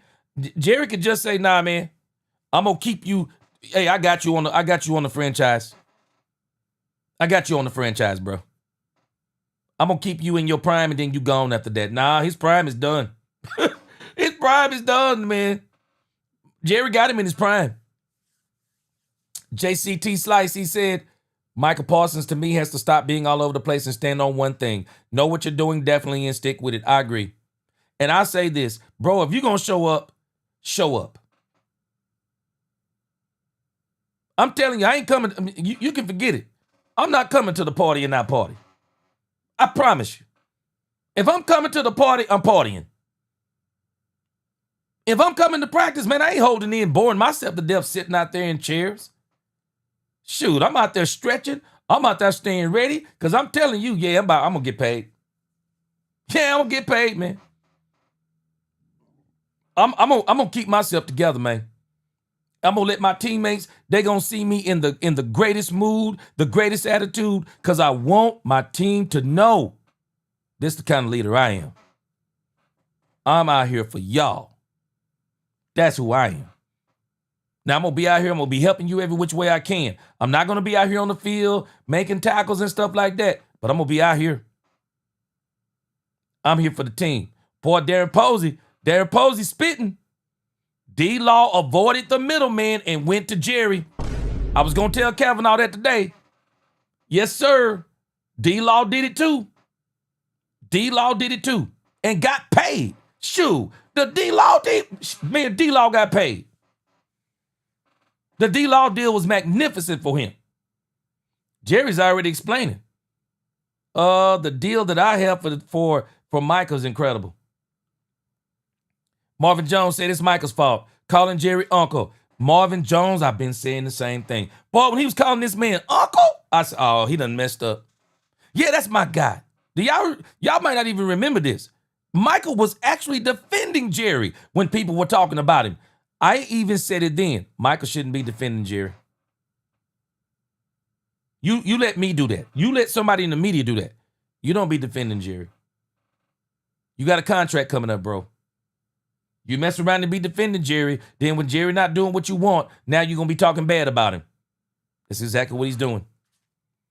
Yep. Dak never got close to Jerry. You know what's so crazy, Marvin Jones? Dak Prescott explained this at one of these press conferences this year, and I was amazed at the stuff he was saying. He said that it wasn't until this contract that he got close to Stephen Jones and Jerry. Because at this contract, they actually had conversations outside of the contract. Stephen Jones, him and Jerry, they had conversations and they got close. Dak Prescott said, and I quote, had we not had those conversations, I don't think I would have resigned. I don't think I would have resigned with the Cowboys. Sure did. Marvin said he let his agent do the money and he showed up to practice and showed he's a leader. And Charlotte Jones had his back. Whoa, man, say it. Man, I can remember Marvin Jones. I remember when Jerry was almost in tears. He said that's a leader. We're in a contract negotiation, and with everything going on, he's here like nothing ain't going on. That's a leader. Sure did. That's a leader. Appreciate you, Deion Jefferson. What's going on with you? Ed Moon said they couldn't win. They couldn't win without Emmett. And that's why I say Micah Parsons is in a different situation. Same thing I was explaining to Kavanaugh today. Michael don't touch no ball. Michael don't touch the ball. When you got a guy that actually touches the ball, they're harder to win without. They're harder to win without. But when you got a guy that don't touch the ball, you can probably make do if you got good enough players. And I do think, I'm telling you, we're not giving this front office credit. No, Jerry has sneakily done this. Sneaky. And it's like Jerry was, like, I'm anticipating this. Because I told y'all when they got James Houston, I said, uh-oh. Nah, this right here to me, that James Houston move to me was a move to say, just in case. Just in case. Let's get us another promising pass rusher. I didn't say another Micah Parsons. I said another promising pass rusher. That's what I'm saying. You mentioned in Watchman Witness. Not one, you're right. Not one of them can. But all of them collectively is what you're missing. He says you're crazy. The idea that these guys can replace him. The fact these guys can replace him, shut down your channel. Now, Watchman, again, you don't have to replace him. You don't have to replace him per se. But can you get good enough play? The question is, Watchman, are you telling me that the Cowboys, with Donovan Ezeraku, Dante Fowler, who had 10 sacks last year without Micah Parsons, you're telling me Dante Fowler, Donovan Ezeraku, Sam Williams, and and Houston, James Houston. You telling me between the four of them, you telling me they couldn't muster 3 sacks each? You telling me that? You're telling me you don't think they could muster 2 sacks each? You're telling me you don't think they could? See, we're this mode of thinking. Micah is not, and same thing I told Kavanaugh. No, Micah ain't Deion Sanders. No. Micah ain't Deion Sanders. Micah rushes the passer, and he's great at it. He's not great at stopping the run. Last year, if you look at him down the stretch, the 2023 season, if you look at Micah Parsons down the stretch of the 2023 season, where Jerry Jones says it was not your fault in that documentary that we lost. Well, go back and look at the 7 last games of the season leading up to the Green Bay Packer game, and Micah Parsons, tell me how many sacks he had. I'm not knocking Micah Parsons, I'm just telling you truth. I'm just telling you truth. Go back and look at how many sacks he had down the stretch. Tell me the game he took over down the stretch. Tell me in the last 7 games, where did he take over the games? Tell me the touchdowns he scored. Tell me the strip sack fumbles. Tell me the interceptions. The only thing somebody's going to come back to me with is the same person who talk about, or the same people who talk about stat nerds, the same people who knock people who talk about stats. They're going to go to the stats, and then they're going to use Pro Football Focus, and then they're going to tell you the most double teamed. They're going to tell you the most held. They're going to tell you the percentage of all of the things that gives him an excuse to go down the stretch. Tell me how many sacks he had in the last 7 games. Tell me how many tackles that he had in the Green Bay Packer game that everybody blamed on Dak Prescott, that the Green Bay Packers ran all up and down through the Dallas Cowboys house, went in the refrigerator, took the food, took a shower, and took the car, had them 27-0 in the first half. And you telling me, everybody say, not everybody, Troy Aikman says we can't win without him. Well, the real question is whether we won with him.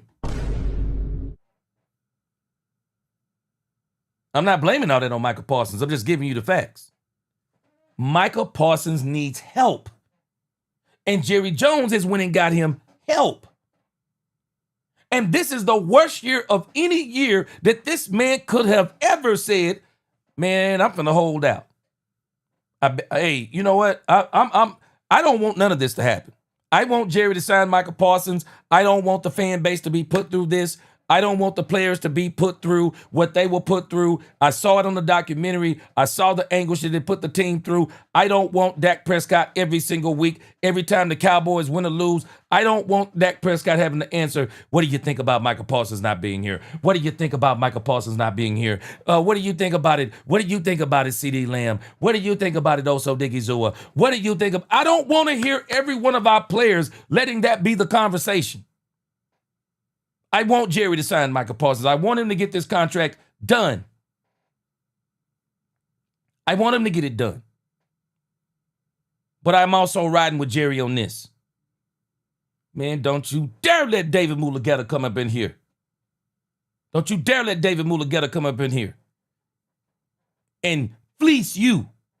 Fleece the Cowboys like he fleeced the Cleveland Browns. Don't you dare do it. Don't you dare do it.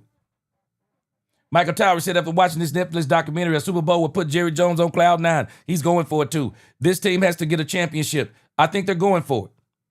I don't think it's to next year, but I think he's going for it this year. The team has to get a championship mentality, though. Jerry has put some great teams on the field that just didn't work out. You know what I realized, Michael Tower, watching the Dallas Cowboys in that documentary? Those men were driven.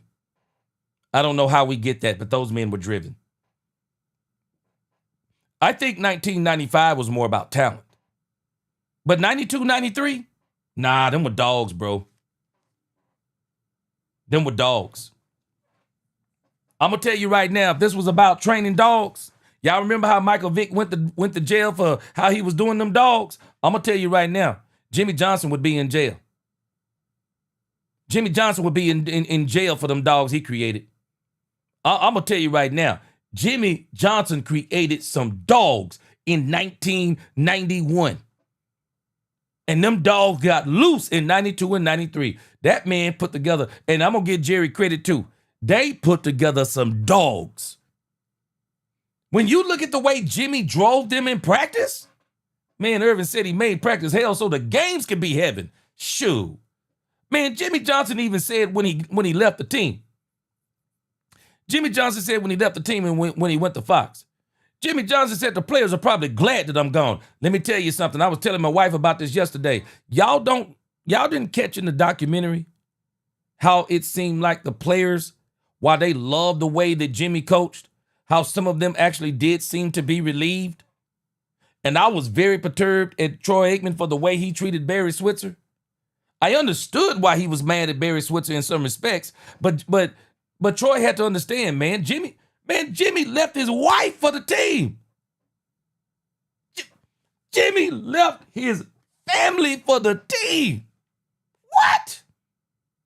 Man, I wouldn't subscribe anybody to do that.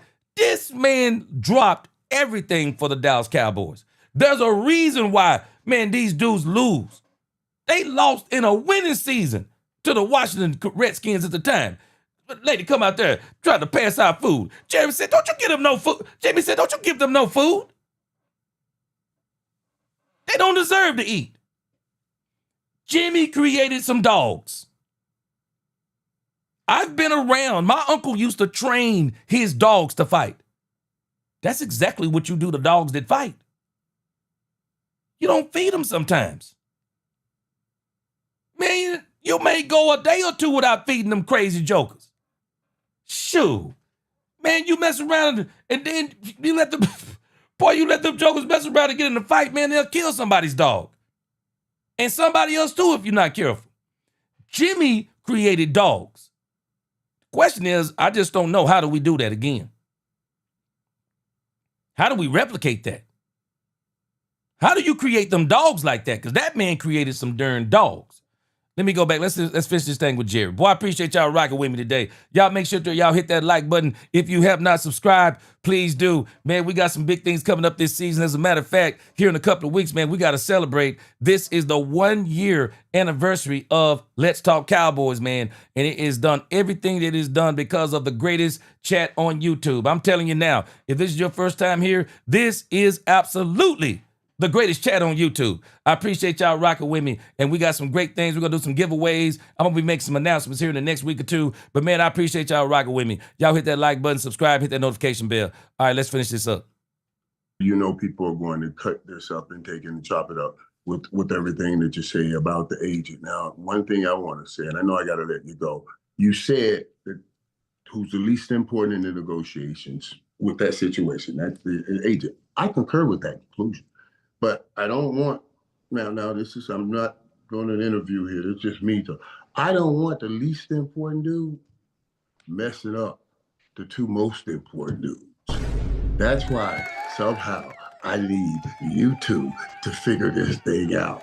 With somehow, with whatever you got to do with the least important dude, but you got to come together and figure this thing out. However you call it. You know? Michael, you guys got the most at stake, and we need to figure this out. Michael, let me just say this to you. What did you do? Woo! What did you do? We don't even have to have a hypothetical. People are going to be mad at Jerry Jones for saying this. I know that there will be people that are going to be mad at Jerry for saying this. But Jerry just said, man, get this dude out of here, man. Get David Mulligetta out of here. What did you do? You and I worked it out. Right. Did you have an agent? Did you have an agent? But was he sitting there with us? No, it was us. It was us. It was sitting there with us. Yeah. And there was no infringement. Look at us. We have a lifetime relationship. Now, wait a minute. Y'all listen to this part very carefully. See, Jerry is saying to Micah Parsons, I'm just telling you, man. Jerry is offering Micah Parsons vampire status. Y'all do realize that, right? Jerry Jones is offering Micah Parsons vampire status. Now, bro, I'm offering you the Cowboys for life card. I'm offering to make you a millionaire after football. I'm offering. Y'all don't find it to be strange that every time these Dallas Cowboy players leave, even Jimmy Johnson went and got the big deal at Fox. We saw Jason Witten become a commentator. We know that shouldn't have happened. Man had his hair fried, dyed, and laid to the side. I mean, I was like, where in the world he get all that hair from? I mean, he up there looking clean cut like he was Clark Kent in disguise. You think about Troy Aikman. You think about Tony Romo. You think about Roger Staubach. You think about Darren Woodson. You think about all of these great players who are Cowboys, literally. Nate Newton. How many Cowboys do we know of? And I'm not even naming everybody. And some of these people are not even in front of the camera. But I'm telling you, Jerry is saying something that people don't understand. And this is why I say you can't have conversations about money with people who don't understand money. You can't have conversations with people who disregard the business and think this is all about somebody who's played high school or college football. Bro, you don't understand what it means to be a multimillionaire.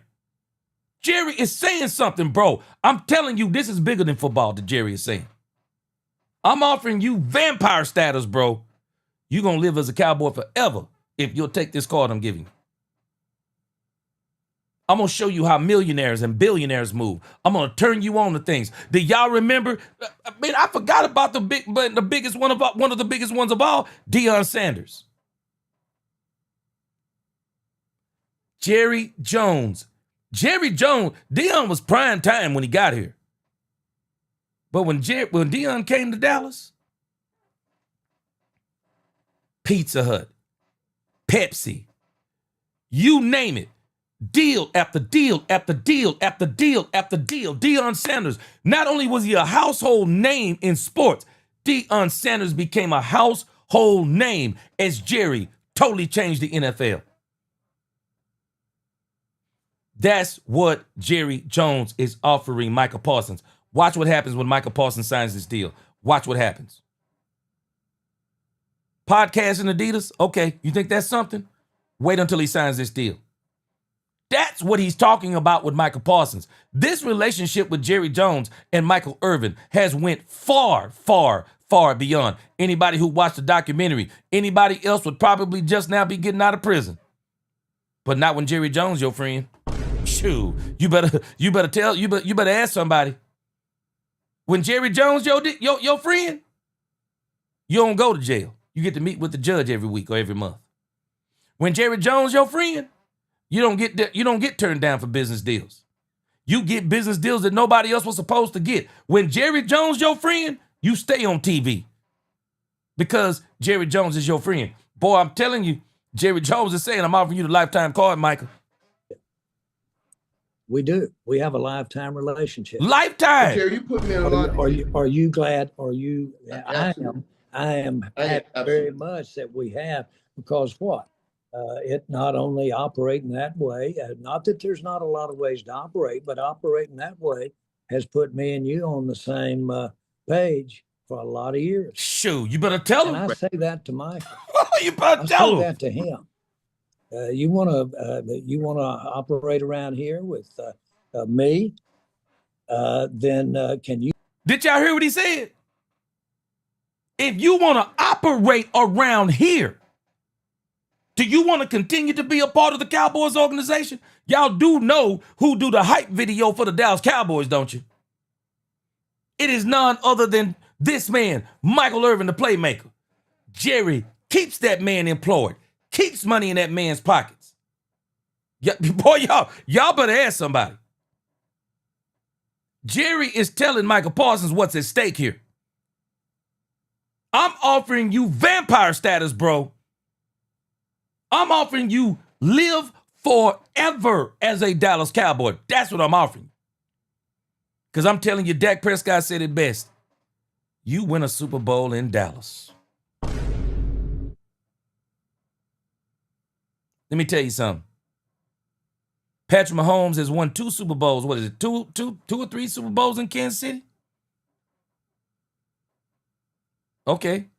And Jalen Hurts won a Super Bowl in Philadelphia. Was the quietest Super Bowl win I ever saw. Nobody was talking about it a week later. Let Dak Prescott win a Super Bowl in Dallas. You watch what'll happen.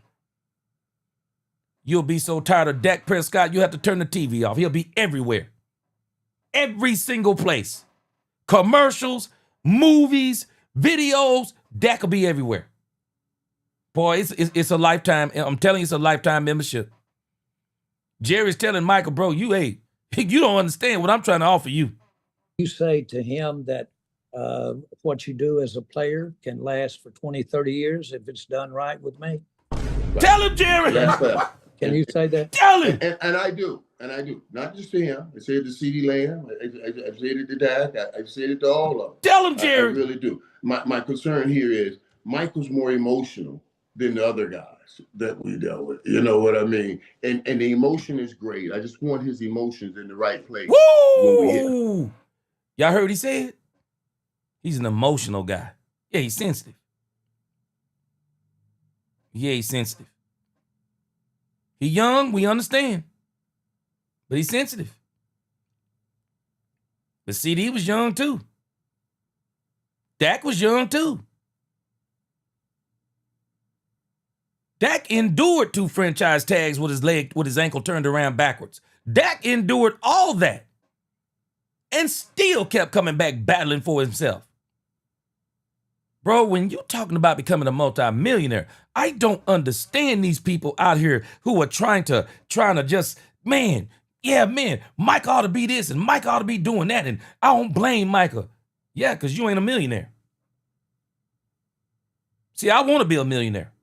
I'm not a millionaire, but I definitely want to be one. I know the love of money is the root of all kinds of evil. I didn't say I love money.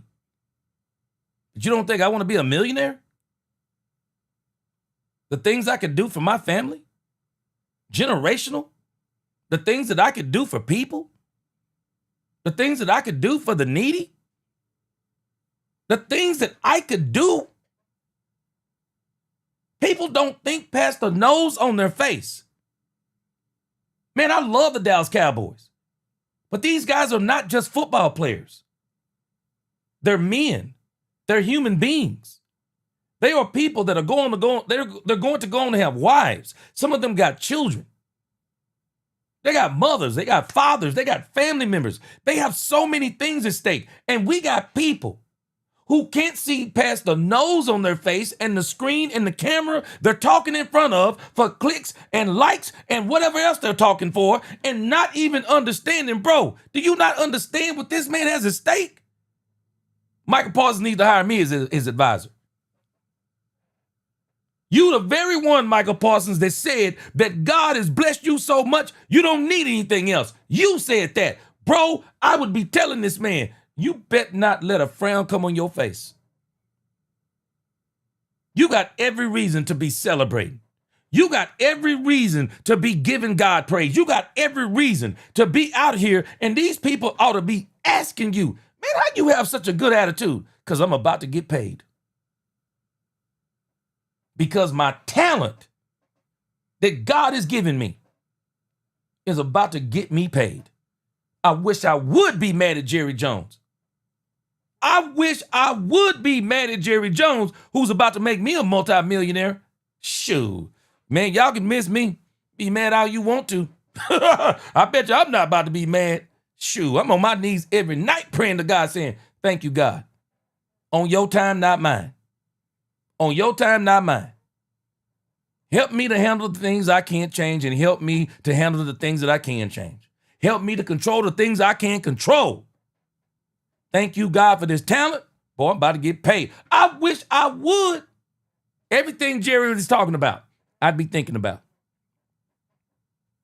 Only immature people, only 17-year-olds, 16-year-olds, only 21-year-old immature people don't think past this year. Only those people don't think like that. And we get old people who think like that. Be 35 years old talking to a young man, telling him not to think past this year. Jerry is saying, Micah, tell Micah to think past this year. Think past football. Think past all of this, man. This ain't just football. This is life. We got people on these doggone channels trying to talk to this man like the world is ending because he hadn't got a contract yet. Who don't know that this man gonna pay Micah Parsons? Boy, this is crazy how we advise young men today. There is something wrong with this generation. Wrong with this generation. Shame on people trying to advise this man. Man, you ought to want to get out of there. You ought to hate Jerry Jones. I don't blame you. Blame him for what? You boy.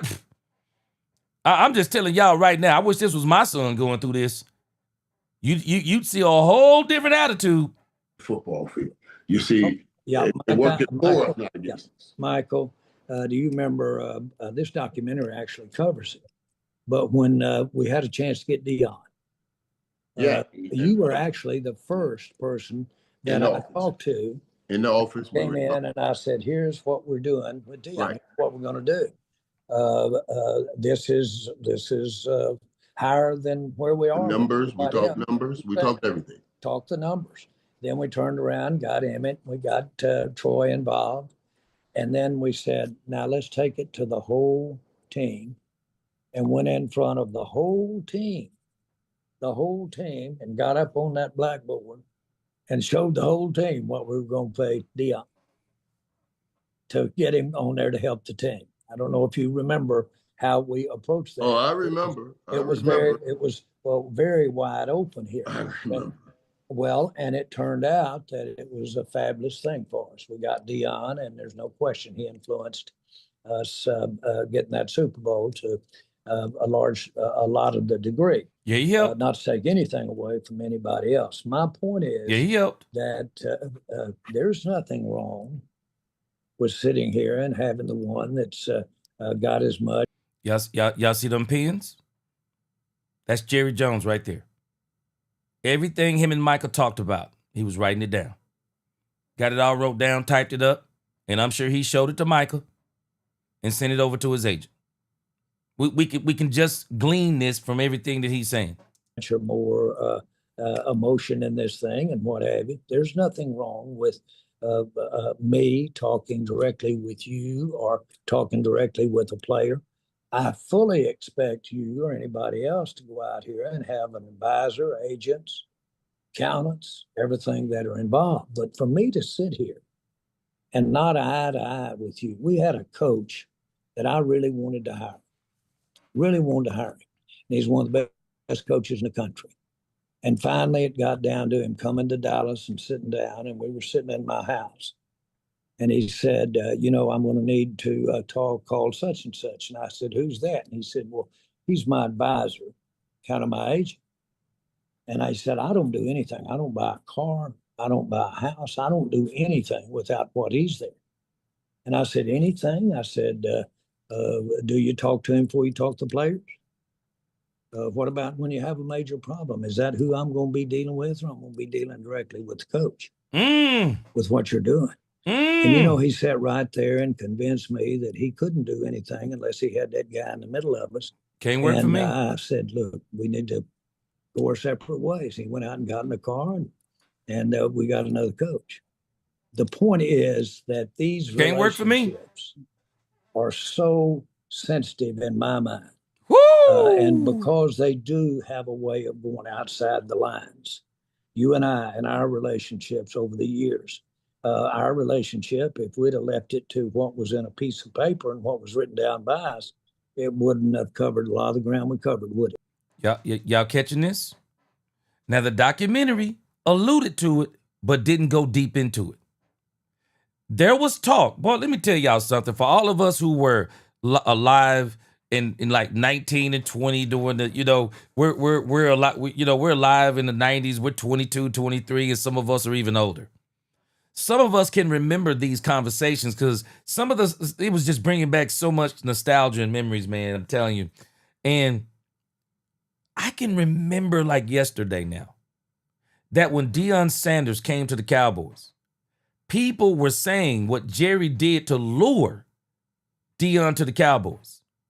And that documentary kind of showed you these breadcrumbs. That Jerry not only promised Deion money, but he promised him the endorsement deals.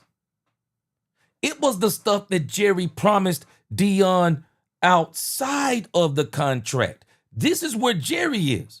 Jerry is saying that when you come along with me, you get things that are not on this contract. I bet you no agent can promise you that. How much you bet there's no agent that can promise a player that? How much you bet that there is not narrowly an agent that is going to get a player anything to where he's not going to get something off of it too? Jerry is the type of person that'll get you something just because of loyalty and respect. I won't ask you for a dime of what I'm about to get you. All I ask you for is your loyalty and your respect. Paul, let me tell you something. There are some people out there, they don't understand. They don't understand how you really get ahead in this life. You get ahead in this life by being able to be at peace with your enemies. You get ahead in this life being able to smile around people who hate you. Interacting with people who you know want to do you in. Being able to work with people that other people can't work with. That's how you get ahead in this world. And people who hate Jerry Jones, shoot, you can hate Jerry Jones all you want to. Jerry Jones is the exact kind of person at the end of the day. Shoot, I'd love to work for Jerry Jones. I would love to work for Jerry Jones. If you're a player and you play good and you can help Jerry win, and boy, you got a life. You got a life after football. And some people don't think like that. Newhouse fam up in here, regulator, wearing that Robert Newhouse jersey. Boy, don't nobody know about that number 44. He says, Cowboys can still go 2-1 or 3-0 without Micah. Boy, Newhouse fam, I'm telling you this, if they can, this is one of the worst years ever that Micah could have went through something like this. This is one of the worst years ever. I'm telling you. Because I'm telling you, if Trey Lance would have balled out, I don't know what that Dak thing would have turned into. Big Rombowski said, I'm now leaning to he's going to make Michael play 25 under the last year of his rookie deal. Boy, he sure sound like he threatened it, Big Rombowski. Boy, he sure sound like he threatened it. I'm telling y'all, I don't think he's going to do it. I just don't think Jerry is going to do it. I really believe Jerry. I don't think people understand that Jerry is trying to bring Micah into the family. Because if Jerry make Michael play on that last, boy, Jerry make Michael play on that last year, boy, you're gonna hear about Michael with a strange back injury that's gonna hamper him for the whole season. Rico Jones, salute. Lisa Worley, I don't think he's going to do it. But Lisa said he's going to do it if he has to. Lisa, I just don't think he's going to do it. I don't think he's going to do it. I don't think he wants to do it. I don't think he wants to do it. Let's hear the rest of this, and I'm gonna come to some comments. I don't think he wants to do it either. And this is why I don't think he wants to do it. Just listen to what he says here. Yeah. I don't want to put words in, but it wouldn't have at all. Right. So far away from what you could write down or what you could have anticipated. Yeah, he talking about beyond the contract. That makes me act the way I am. Okay. And that you're the cause of it. You're the cause of it. And Jerry, I know you told me one time we didn't draft Randy Moss because of what our experience and what had gone on. Right. Well, I want to tell you this: if I'd have known Randy Moss would be Michael Irvin and had what you got inside you, I would have drafted him in a New York minute at that particular time. And it was a mistake not to draft him. Yes, it was. Very big mistake. Talk about that. We talked about that. Randy was supposed to extend my career, not Chris Carter's career. He was supposed to extend my career, not Chris Carter. That's your Keek 7144. We're going all over the place here. We are. Heads or tails of this. But now listen, I appreciate listening with you about Michael. Yeah, and I know where your heart is, and let's let this lead into the Brian Schottenheimer discussion. I told you before, it reminds me of me the most, Jerry. That's why I just love him, and I know he has all his heart into it. I just don't want whatever goes on between, and that's why I was careful because I'm with you. It's me. It's my life. I want to be in here making the decisions, but I don't want whatever going on between the agent and to get in the way of our player, Michael. That's all I say. Michael, Watch why this. don't you grab Micah Woo! and come over here with him and come with me and sit down here and bridge this gap and sit there and go do it? Yeah, I will. Why don't you do that? I will try to play bridge. Why don't you do that? No, This is how this deal gonna get done if it get done. Papering it and all that kind of stuff. But I'd love it if you'd called me up, which we didn't, and said, listen. Jerry said, Michael, bring in Michael. You, me, and Michael gonna get this deal done. Fire David Mulugeta. And we'll get somebody else to come in here and look at this thing and make sure it's on the up and up. Man, this dude, Jerry Jones, said, I'm not giving David Mulugeta a dime. Boy, y'all better hear what this man is saying. He said he won't get an extra dime from me.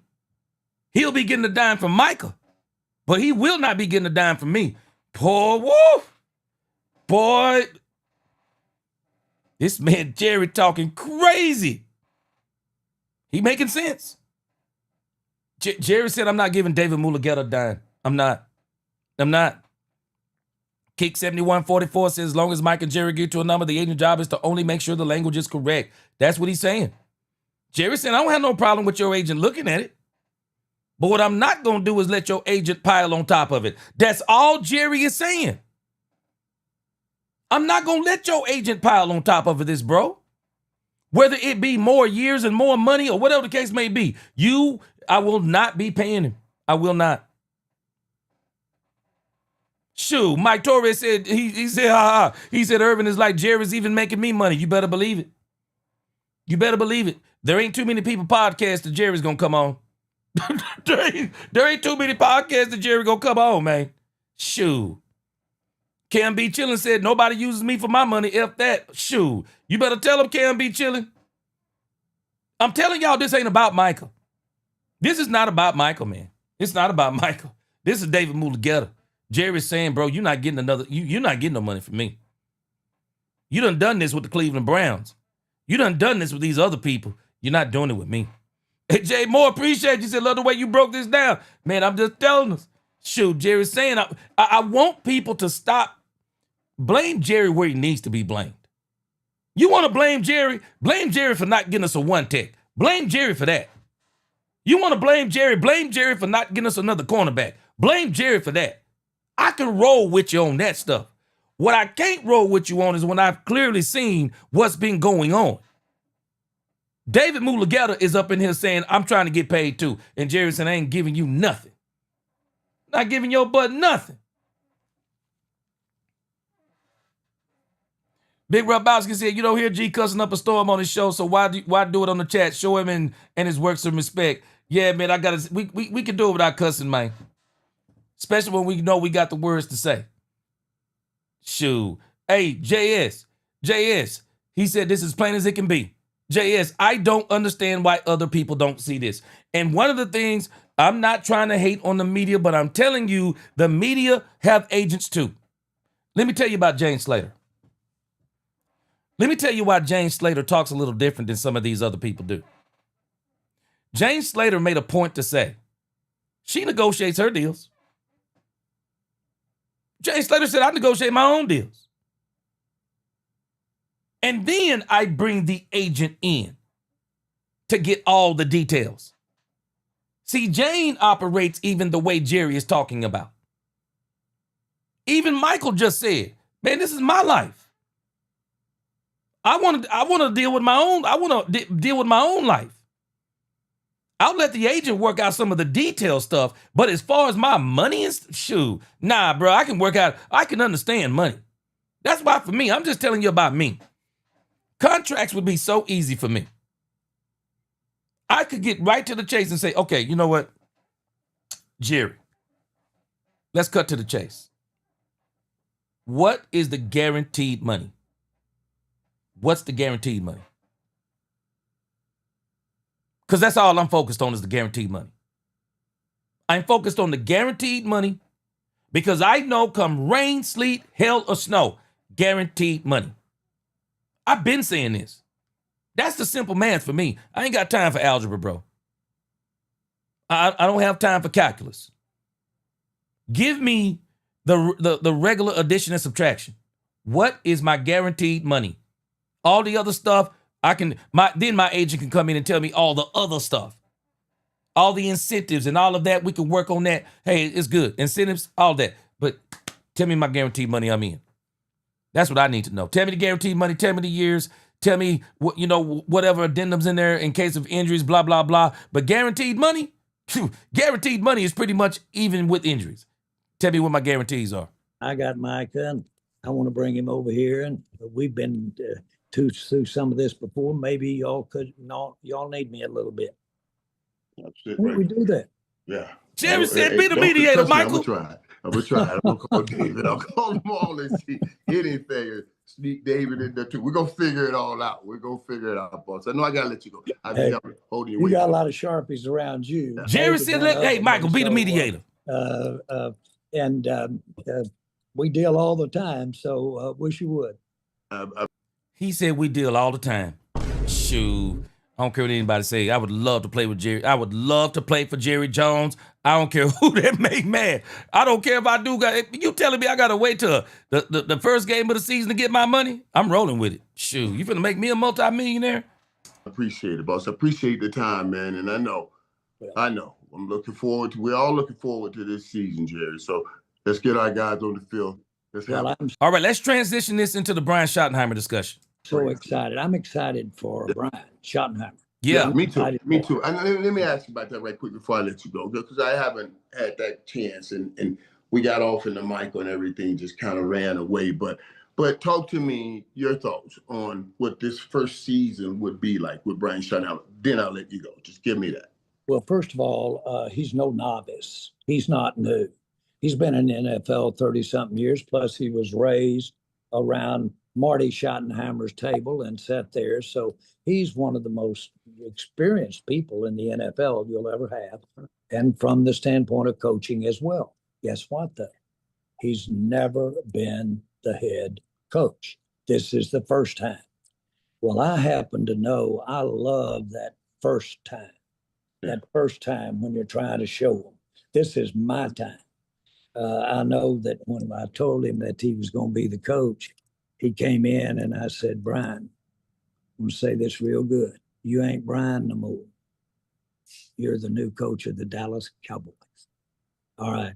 And so my point is, I'm excited about that, but I know he's got that wealth, frankly, experience, and he's got great people skills. I'm excited about Brian. Yeah, he has great people skills. I'm excited too. I love that he creates these pressure-like competitive situations. It reminds me a lot of our guy Jimmy, always create those competitive pressure-like situations. So hopefully it'll carry over to the football field and we'll do some winning this year. Jerry, thanks for taking the time, boss. You bet, Mike. Bye-bye. Men doing at least 150 grand a year. If you're complete. Man, when you get Jerry Jones on your podcast, man, shoot. Boy, the views that Michael Irvin is going to get off of this is going to be incredible, man. It really is. It really is, man. And, this was a great interview. Great interview for me. I got a couple comments that I wanted to bring up. I saw over in here that I thought was very interesting. Alfredo Morales, what's going on, my brother? Miss Matrix said, I need to know exactly what the deal was that he turned down. Miss Matrix, he's already alluded to the fact that it's obvious that it was more than Myles Garrett, which is $141 million guaranteed. Jerry was about to pay this, and Jerry's still gonna pay him. I just think he's saying simply, I'm not gonna pay David Mulugeta. Will Mack said, if you guys haven't watched the documentary, do it now. It will explain everything to you Gen Z and millennial fans. Jerry isn't the one to F with. Real talk. Straight up. Jerry old school, man. It's loyalty and respect with him. Isaac Williams, another great point. Isaac Williams said, that's why Lamar Jackson represents himself.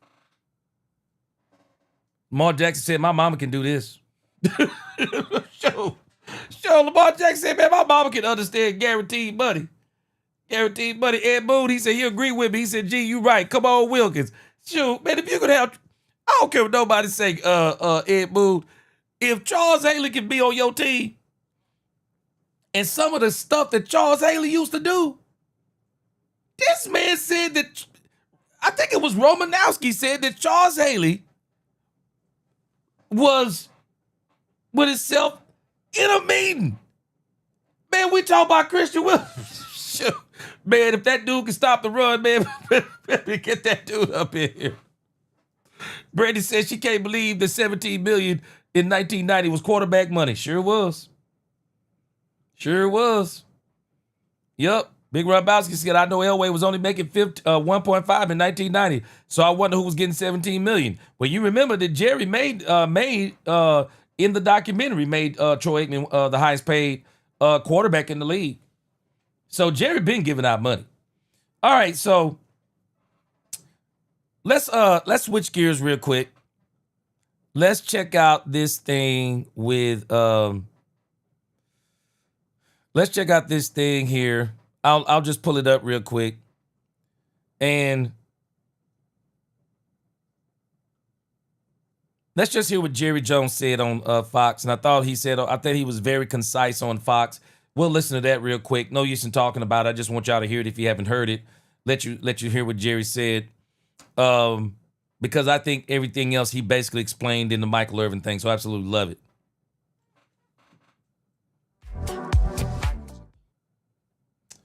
All right, let's see here. What do we got playing? Hold on a second. We got something playing in the background. All right, let's hear this thing with Jerry. And I think this statement that Jerry made, I think it was good. How close are you to getting a deal with him? Mike is a great player, not a good player, but a great player. He knows more than anyone that it's a team thing. And so I know everybody's tired of hearing this. Man, Jerry got his hair done, didn't he? Puzzle together so that you can have some other people out there playing with Michael. That's the art of the deal, and that's why we're trying to get done. And we're trying to make this thing work. But we have all the appreciation in the world for what he can mean to the years ahead. We're proud to have him. How close are you to getting a deal with him?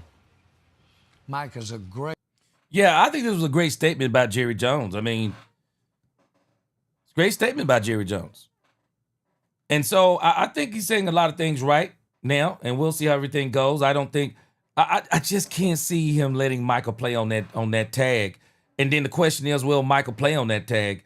And if he does, and if he has to play on that tag, if I was Micah Parsons, I'm going to fire David Mulugeta that day. If I'm Micah Parsons, I'm firing David Mulugeta. If I play one day on a tag, if I play one game on a tag, I'm firing David Mulugeta. There'll be no more David Mulugeta for me. Will Mack said Michael standing with hands on his hips, Parsons. Rich Man said those dogs were hungry. Man, I don't know if we can ever get back to that, but them boys were different. Mile High City said Jimmy had them papers on them dogs too, purebred. Shoot, man, Jimmy created some dogs, man. Four Pockets, boy, you hit it on the head again. Michael got caught up in this media bull, just talking too much instead of focusing on work on the field. I 100% agree. The Big Rombowski. He said Troy ripped Switzer even worse in his A Football Life episode on the NFL Network. Man, I lost some respect for Troy for that. That just wasn't right. Switzer couldn't beat Jimmy. He just couldn't beat Jimmy. I don't think, man, nobody could beat Jimmy. Nobody could beat Jimmy. Jimmy was different, man. Jimmy was just different. He's just different. The Big Rombowski. People forget Aikman already transferred out of OU during Switzer's last year. There was already a not so good history between them. Yep. Because he didn't win it. He didn't win it. He didn't win there. He didn't win there, and he didn't win at UCLA big. He was talented, but he didn't win like people think. And I'm telling you, I think Jimmy was really ready to move on from him too. Because Jimmy even said when they asked him about it in the documentary, Jimmy said, man, I didn't care about nobody's feelings. I was just trying to win. If it would have meant not going with Troy Aikman, Jimmy would have did it. Jimmy would have did it. Yep, Gary Pates. Gee, the man writes the whole time, all the time. When Jerry is at that desk, that's all he's doing. So if you sitting in front of Jerry talking, you better believe he taking notes. And when he get them notes done, he passing them things, get them things typed up. Alex said, what's going on, chat? All right, let's get over here to Micah Parsons. My sister Niecy, what's going on? She said, I've been on listening now. I can type. What's going on, Niecy? Man, I'm telling us, man, this man Jerry was knocking it out the park. He really was. My brother Roderick, what's going on? He said, trying to see how much they can squeeze him for. Shoot. Jerry said, I'm not falling. He said, I'm not falling for the okey doke. I'm not doing it. I am not doing it. The big Rabowski, I saw, I caught you. You said it's bad enough. He said, again with the emotions crap. He says, it's bad enough we got a head coach talking about being careful with the emotions of the backup quarterback. Boy, I'm telling you, this dude, Joe Milton, I'm going to let you hear Joe Milton tonight. Boy, this dude, Joe Milton, is got to be sick. This dude is got to be sensitive to the way the Cowboys are treating this dude. It's crazy to me how they treating him. Michael Smooth up in here. What up, Michael Smooth? Rich man, he says, seems the agent is fine with an unhappy client. Exactly. Because, rich man, if I'm his agent, I'm even saying, Michael, when you go out there today, man, don't go out there looking like the world is ending, bro. And I would even be telling him, Michael, this going to work out, man. You're going to get paid. Don't worry about it. We're not going to push it too far, but we're going to push it to where you get what you need to take care of your family. But, shoot, man, I'm telling you, if I play one game on the tag, David Muller got fired. Ron Hanna said it's sad when you can sit in your house and watch this and say, what's wrong with these young people? Man, Ron Hanna, they think different, man. I work with my sons on this all the time. Man, you got to look beyond the nose on your face. You got to look at how you affect people. I'm not worried about so much how you look to people. Just understand how you affect people. And understand your effect on people. Understand this stuff, man. Understand it. And Michael needs to understand, bro, stop letting these people on social media hype you up, man. These people can't pay you a doggone dime. Stop letting these people hype you up. You need to just, man, be a man in this situation. You getting paid, bro. Stop listening to people that ain't getting paid. Just telling you. I'm not getting paid, but I want to get paid. I'll tell you that much. And I ain't talking about small money. Shoot, you got to understand, when you talking about big money, bro, there's some things you got to endure. There's just some things you have to endure when you're trying to make big money. Jerry told Mike, I'm giving you the opportunity to be in the greatest Cowboys player of all time with this new deal. Shoot, you better say it, Daniel. Man said, I'm offering you vampire status. For sure. Man, I'm offering you vampire status. Think I'm playing. Trying to get you lifetime membership up in here. Man, I have your kids taken care of. Then got people trying to get this man to hate Jerry Jones. Boy, where y'all from? Where are y'all from, boy? I don't understand where people are from in this kind of stuff. Shoot. Boy, I wish I would hate Jerry Jones. Now, I know how to proceed in this situation. I know how to proceed. All right, let's rock some more, a little bit more before we get off here. Let's rock a few more minutes. Rock about 30, 45 more minutes. Let's rock with this Brian Schottenheimer. Let me tell y'all something. The one thing that I'm ready for Brian Schottenheimer to do, and I never thought I'd say this soon, but do y'all know what I'm ready for Brian Schottenheimer to do? Some of y'all can probably already guess what I'm about to say. I am so ready for Brian Schottenheimer to stop talking. I am ready for Brian Schottenheimer to stop talking. I actually wish he didn't have to talk so much, because Brian Schottenheimer is starting to write checks, and he's got to cash all of them. He's got to cash all these checks. And I know it's a part of what he does. And I'm wondering if he's even tired of talking. I seriously wonder if this man is tired of talking, because I'm just ready for us to get to some football. I'm so ready, and I don't want to rush anything. I'm going to enjoy every game this season. But I am ready for the Cowboys to get done with the preseason, and I'm ready for the Cowboys to get into the regular season, and I'm ready to play some football. Not that I'm playing football, but I'm ready for them to start playing some football. I'm tired of all the Micah Parsons talk. Talked about it today because it seems like every time we got some kind of break or off, it's Micah Parsons time again, so everybody's talking about it. But I'm tired of the talking. I am so ready to see what Brian Schottenheimer is really about. And my question to us as we start on this Brian Schottenheimer portion, my question to us is, do you think Brian Schottenheimer is on the hot seat? We'll get into that next. We're going to listen to 105.3 after this. But Brian Schottenheimer, I mean, it's just talk. How much longer can he talk to us about what he's going to do? I mean, we're at the point now we just got to see him do it. We just have to see him do it. And I don't know, you get him talking this much, he might even forget what he's been talking about. And people start coming back on him like they've already been doing.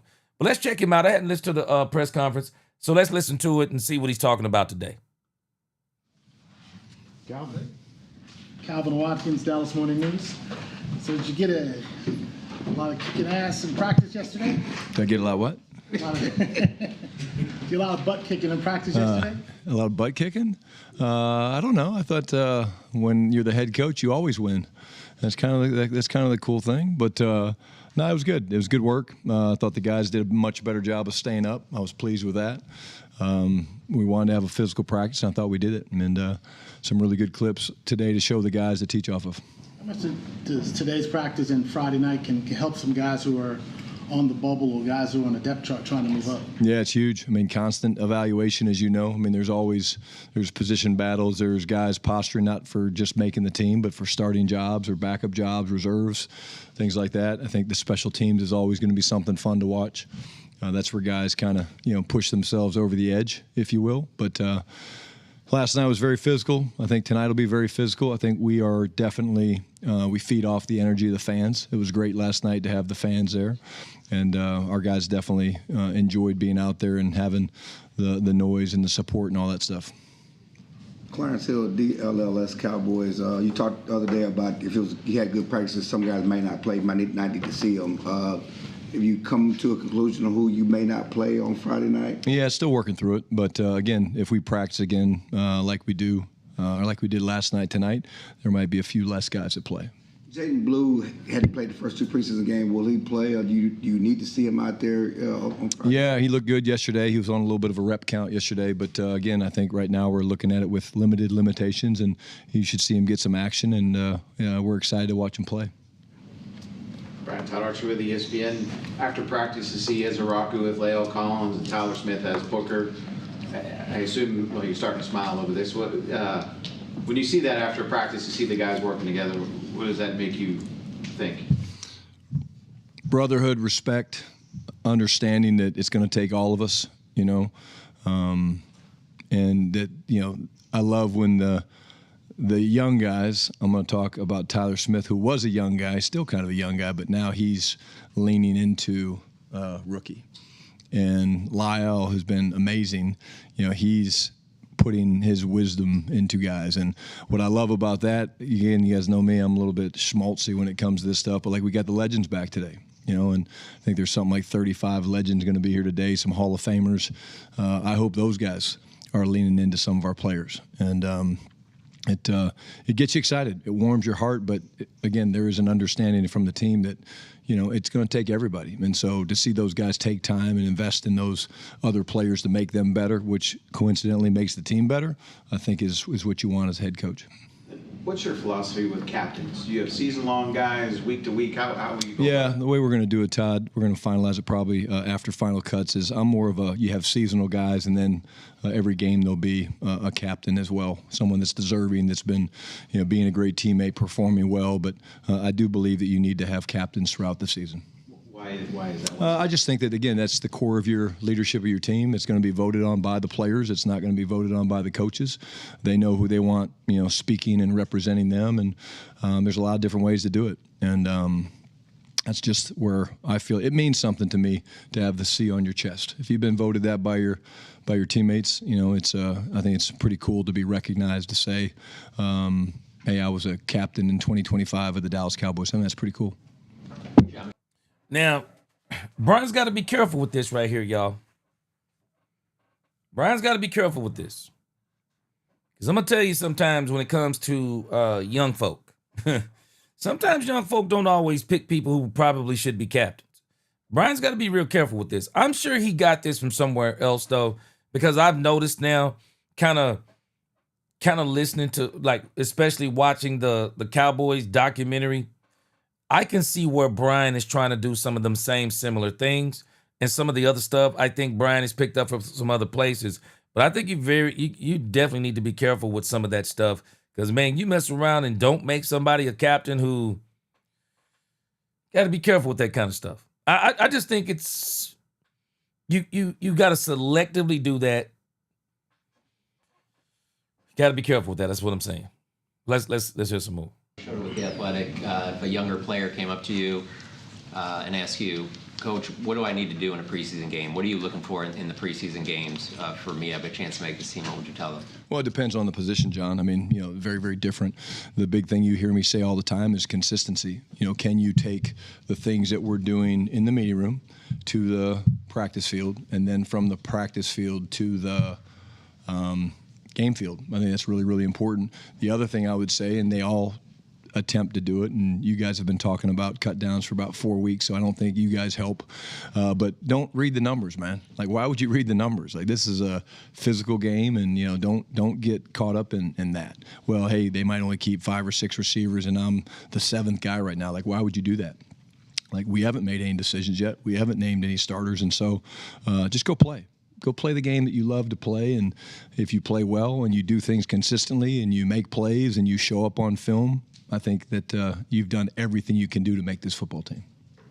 Nick Harris, 4-Star Telegram. Any injury updates on your 2 tight ends, Brevin Spanford, and we saw Schoonmaker come off yesterday? Yeah, Brev's doing better. Again, no timetable for his return. He's doing great, working his butt off. And Scooney got dinged a little bit, got a little concussion. I don't think it's anything significant, but he's in the protocol. Back in 2023, Mike McCarthy had mentioned that Hunter Lipke's last preseason game put him on the roster.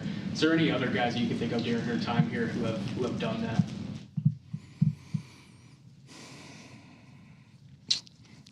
No, I mean we have an idea, going into the season finale, guys we're excited to see, Nick. It's not okay, hey, this guy can do it.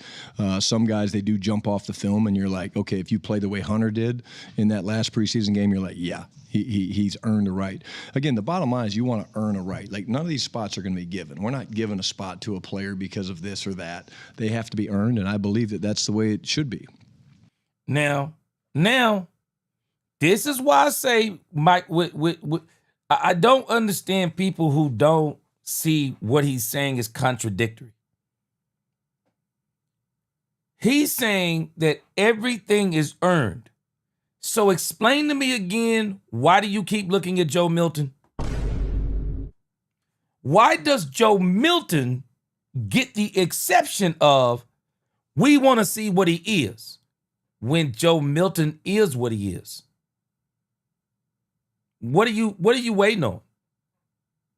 It seems like to me the Cowboys are trying to justify that if Joe Milton can just put together one game, even if it's against the bubble players on other teams, even if it's against that level of talent, that they can justify making him the number 2 quarterback.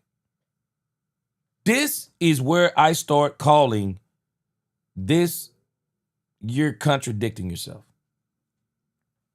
Not only are you contradicting yourself, now I've told y'all before, I can be a Jerry Jones apologist and be objective. This sounds like Jerry Jones to me.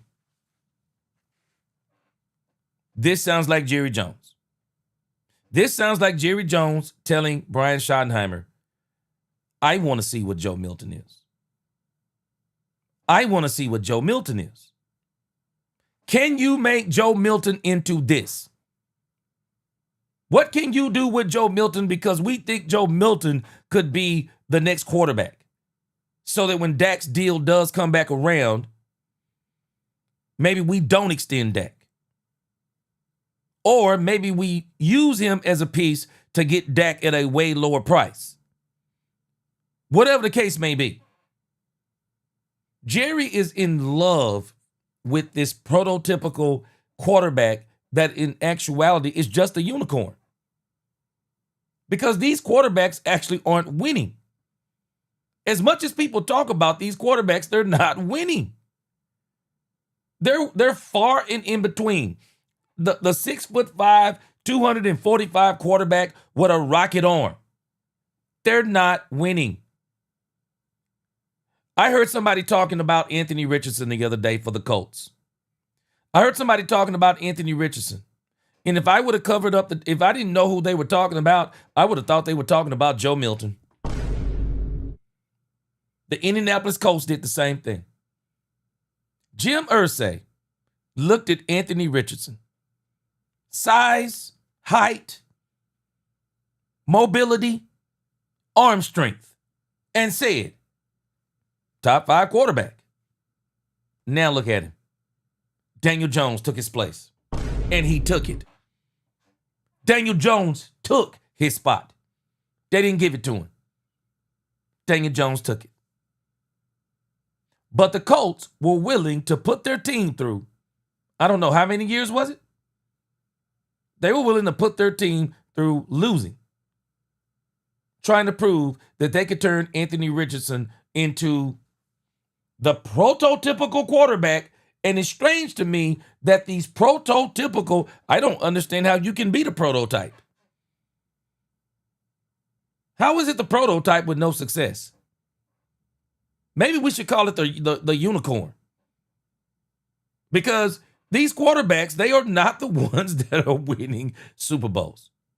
But again, he keeps saying it's all about the competition. It's all about the competition. You earn, you earn, you earn. Except when it comes to Will Grier and Joe Milton. Oh boy, this is not about Joe Milton. This is about hypocrisy. And if you're going to follow your mantra and the central theme of your program, which is compete every day, then again, it's not going to be just one preseason game. Hunter Lepke at the time was doing very, very well. I'm sure in that last game, I don't remember being. Tell us when Joe Milton has done well. Quite honest with you, I don't remember what he did, but he was trending that way, to say the least, and it certainly obviously put him over the edge. Tommy Yarsh, DallasCowboys.com. You said before you left Oxnard, going into those last couple practices, that you wanted your guys focused, and with today being the actual last training camp practice, do you feel like they're still pretty locked in, even though they know that the end is kind of near? Gosh, I hope so, Tommy. I mean, I think, go out there and perform in front of, a couple thousand fans and, their families. I think if they can't get excited for that, then we need to be looking into our selection process of the type of competitors they are. Again, there's a long way between now and final cuts. There's a lot of discussions that are going to be had. And to me, you get distracted if you focus on other things other than just playing football. Size of the Athletic. Brian, back in your Seattle days, you talked about the rule of 53. I'm curious, with the rush attempts and pass completions, do you still hold firm to that philosophy, or how has it evolved over time, if it has at all? Yeah, for those that don't know what it means, basically it's just an arbitrary number that kind of over time, the number you're trying to get is the number of rushing attempts and completions to add up to, we've moved it, sometimes it was 53, sometimes it was 55. I see you, Neeson. We'll come back to you in a minute. I just think that, again, sometimes you're going to go into a game and you're going to have to throw it more than you wanted to because the run defense is either really good or they're committed to taking away the run. But usually when you come out of a game and you've hit that sweet number somewhere in that 55 range, I'll say, it usually means that you're having a balanced attack and you're moving the football, you're scoring points, you're probably owning the time of possession. And when you come under that, it usually is not good. It's one of the top determining factors of winning and losing offensively after turnovers. So, yeah, I do. I think, anytime you're a play caller or you're a quarterback, you need to understand that the power of a completion. Because when you throw a completion, there's not any guarantee that the guys are going to get the guy on the ground. We've all seen CD do amazing CD things when he's caught little slant routes and things like that. But if you throw an incompletion, then you're pretty sure that you're not going to have any positive yards. Does that number change week to week for you, or over a course? Not really. I mean, we kind of keep it the same for whatever the year is, how we're looking at it. I know with Sanchez, the number was a little bit higher. And again, as Mark got older, we balanced it out a little bit more. I mean, later in his rookie season, we even, going into the playoffs, we were a ground and pound. Rex's term, we were a ground and pound team early on, and then in the playoffs, he played great, and he learned. That if I throw completions, I get to stay out here, and it's kind of fun being out here, and I like playing quarterback when we play like this. So, not really. The number usually it's over time. It's a pretty historical number, and I'm sure we're not the only team that does it. John with WFA. Brian, on Monday night, Troy Aikman said on the broadcast that the Cowboys, that Micah Parsons has leverage in this dispute because the Cowboys can't win without him. I won't ask you to agree or disagree with that, but to what degree does that statement have some truth? Well, to me, this is... Wait. What? Hold up. Did y'all hear this question? So y'all remember on Tuesday, I played the clip, or I showed you where Troy Aikman said the leverage that Micah Parsons has on the Cowboys is the Cowboys can't win without Micah Parsons. So this dude just asked Brian Schottenheimer. He's not going to tell him or ask him to go either way on it. But then says, but I just want you to speak to how much truth is there to it. What? Let me tell you something. I haven't heard the answer, but I bet you this. If you are the coach of my team, and I'm going to say this before I hear what Brian says. If you're the coach of my team and you even lean towards we can't win without a player, you can't coach for me. you can't coach for me, bro. Nah, man. Nah, you can't coach for me.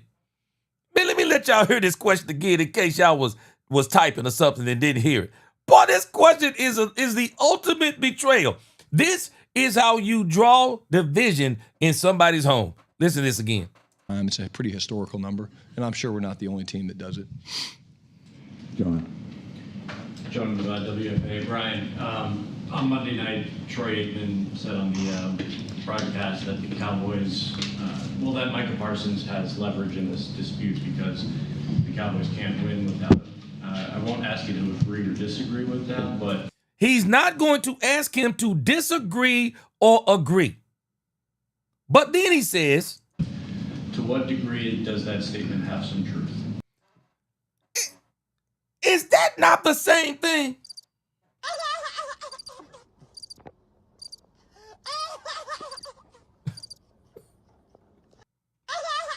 Wait a minute. Wait a minute, what? Is that not saying the same thing?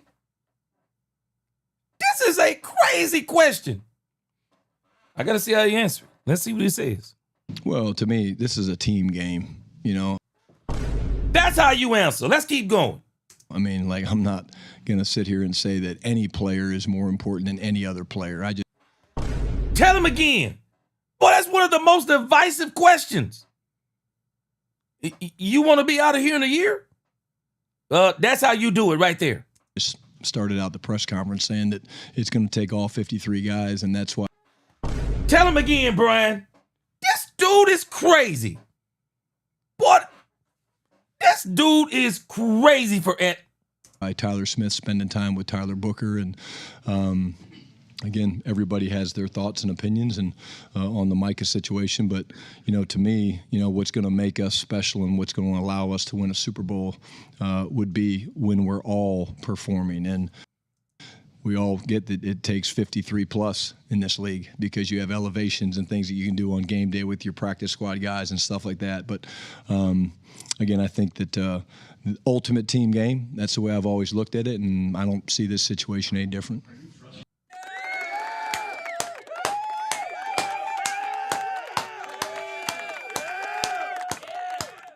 That's how you answer a question. How in the world are you going to try?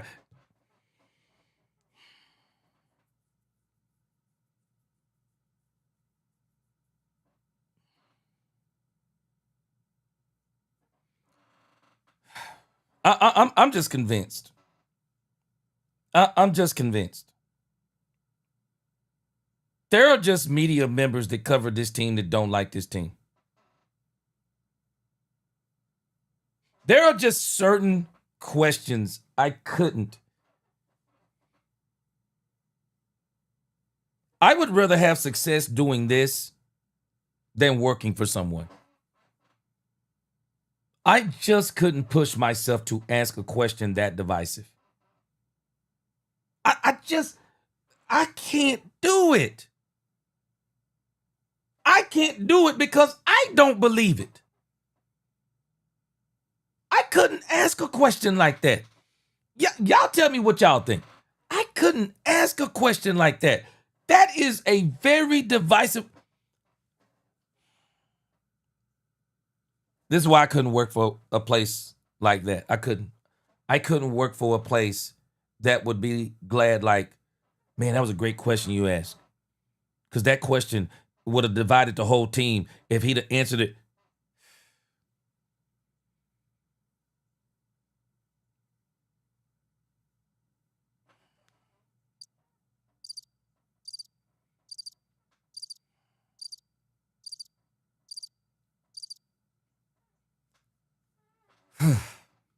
By having to answer questions about Micah over the past, it's been like 5-6 months, and that this has been ongoing and still. No, honestly. I mean, I know you guys have to ask the questions, and I respect that and understand that. I think my tone hasn't changed. Nah, bro. Hey, man. I'm telling you. This is why I love Bill Belichick's interview style. A lot of people might not like Bill Belichick's interview style. I loved it. I'm not answering no dumb questions. I'm just gonna hit you right between the eyes as an honest man. I'm not answering something like that. That's foolishness. Everybody's entitled to their opinion. This is a team game. Next question.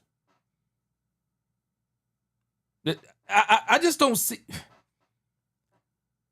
How is it your job just to ask questions like that? That's crazy work to me. But okay, whatever. My answer hasn't really changed. I'm focused on the field. I'm focused on the guys that are working, and the business side of it's going to take care of itself. Yes. And, stay out the business. No, I mean, I could answer those questions all day long. Does it make it harder to scheme a game plan, though, as a head coach without one of your top players? No, because I think at the end of the day, we feel like Mike is going to be out there when we can line up against Philadelphia here in 15 days or whatever it is. And, so no, the answer is, yeah. He's not the quarterback. Maybe I need to tell somebody this. Micah Parsons is not the quarterback. Do we not realize what we actually tell Micah Parsons to do? I don't even know if we tell him to do it. We line him up on the left side of the line, facing the right tackle, and we typically just say, go get the quarterback. Okay, maybe we run a twist or a stunt. What else are we doing? Now, I got to see what Eberflus is doing with Micah Parsons. But for the last 4 seasons, we actually have not been doing a whole lot of exotic things with Micah Parsons. It was only Zimmer that came in and at least started kind of trying to change it up a little bit. Micah Parsons is not the quarterback, bro. If Dak Prescott was not playing the first game, yeah, we would go on. But we all know what that would mean. No, that would change everything. but we would still play. It would still be Will Greer or Joe Milton. We would still play. We'd have to play the game. But even as it pertains to Micah Parsons, bro, he's an integral part of the team. But he doesn't really do anything. It's not he doesn't do anything complicated. But as far as I've seen, we just don't use him in ways to where he's got to twist his brain off to come out there, or someone else got to twist their brain off to go out there and do what he does. Crazy question. Crazy. I feel good about that, yeah. With or without a contract extension? I feel good that Mike is going to be out there against the Philadelphia Eagles. Garrett. So this tells me one of two things. Micah Parsons is either going to have a contract or he's playing on the 5th-year option. I think he's going to have a contract. I don't gamble. But if I was putting a bet on it, Brian Schottenheimer is saying this because he believes that Micah Parsons is going to get a contract. That's what I believe. CBS Sports. Brian, first year in the head coach's chair, so now you've got game management. What are your thoughts on the new overtime rules and that, kind of like the postseason, both teams are going to get a possession no matter what? Yeah, I think it's going to be different. I think it's balanced the playing field. It makes it where you actually have a decision. I think you have to be mindful of, number one, you'll go in with a plan. We'll go in with a plan of what our plan would be if it goes into overtime, whether, if you win the toss, what do you want to do, take the ball or defer? And I think it's going to be something that.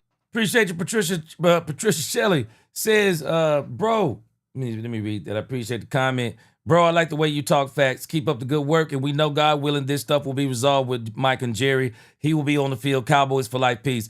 And Patricia, it definitely seems like that Jerry wants to work this out. He just doesn't want to do it with the agent. I mean, I don't know if I don't know how any other way to slice it. And Jerry's not even necessarily saying he don't want to do it with the agent.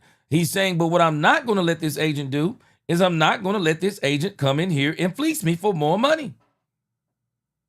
I'm not going to do it. That's just basically what he's saying. Eternal Dynasty says, I'm sorry, but I'm siding on Jerry and the Cowboys side during his contract. Me too. If Michael fired his agent, he would be signed. And if he wouldn't have talked without his agent, he probably still would be signed. But you don't get to go in there and work your deal out, and then you don't figure in your agent's money. Lorenzo said, gee, it would be awesome if you could get Jerry on your show. Boy, man, whoa, man, Lorenzo. Boy, I'd be like the Italians, boy, I'd be a made man then. Be a made man. Tony Cyphers, he said, oh, this is hot. Jerry was cooking. Yeah, he was cooking. Michael needs to show up with his fork and knives to eat. Shoot, you better say it. You better say it. Let's roll some more. Let's listen to the rest of this. That you're also watching during the course of the game. How's your defense playing? How you doing offensively? I do think, I'm big into believing about momentum and things like that. So let's just say, Garrett, that we go down the field and we score a touchdown to tie the game. If you win the coin toss, maybe you do take the ball. But there's an advantage when you get to have the last look and you're now in 4-down territory and things like that. So it will be a weekly thing based on the opponent, where we're playing, what the conditions are, all that. But it's definitely good for football. Go ahead.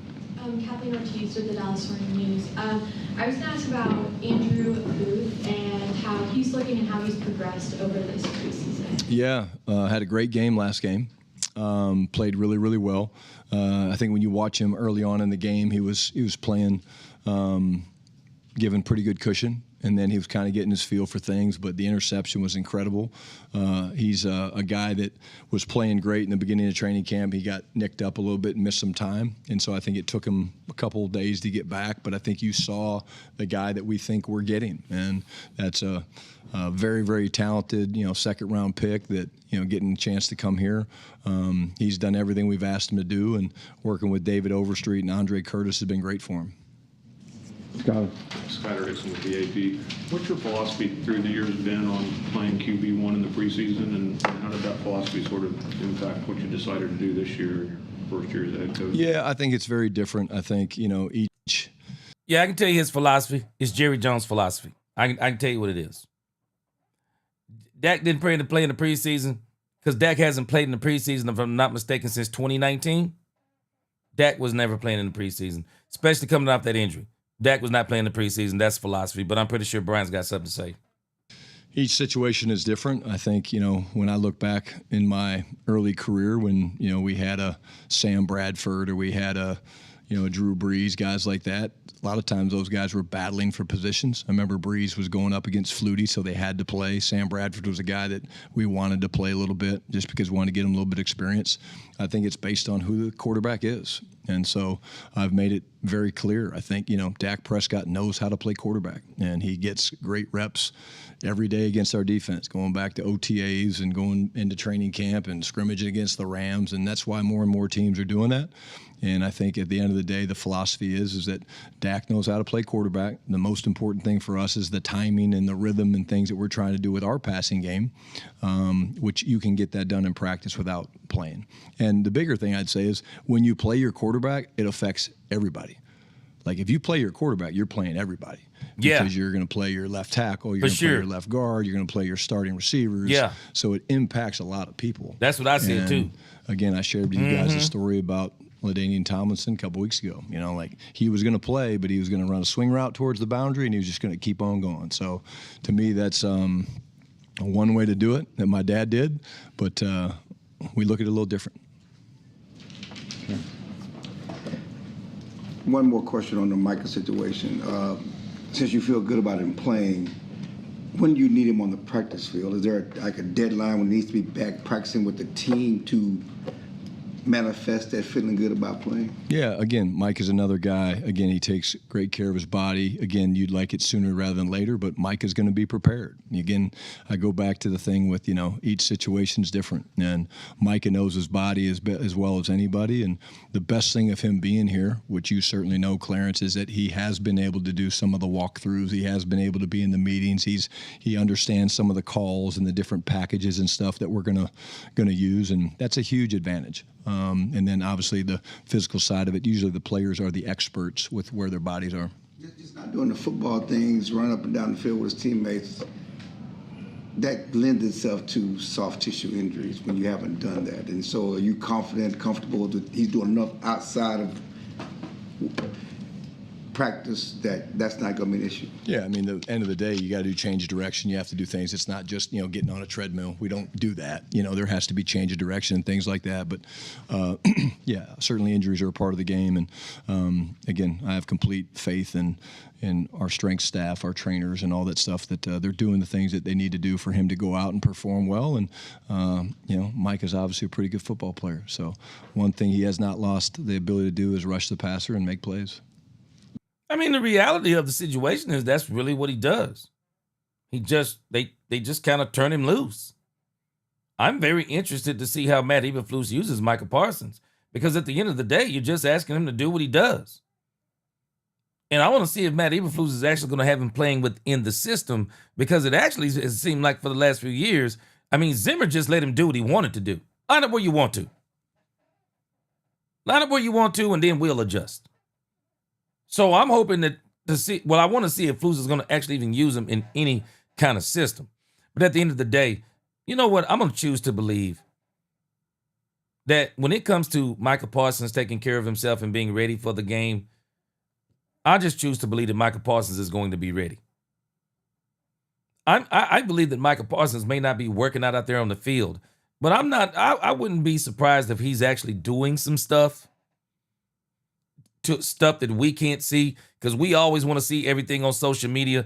I choose to believe that Micah Parsons is doing some things to keep his body to where when he signs that contract, he's ready to go.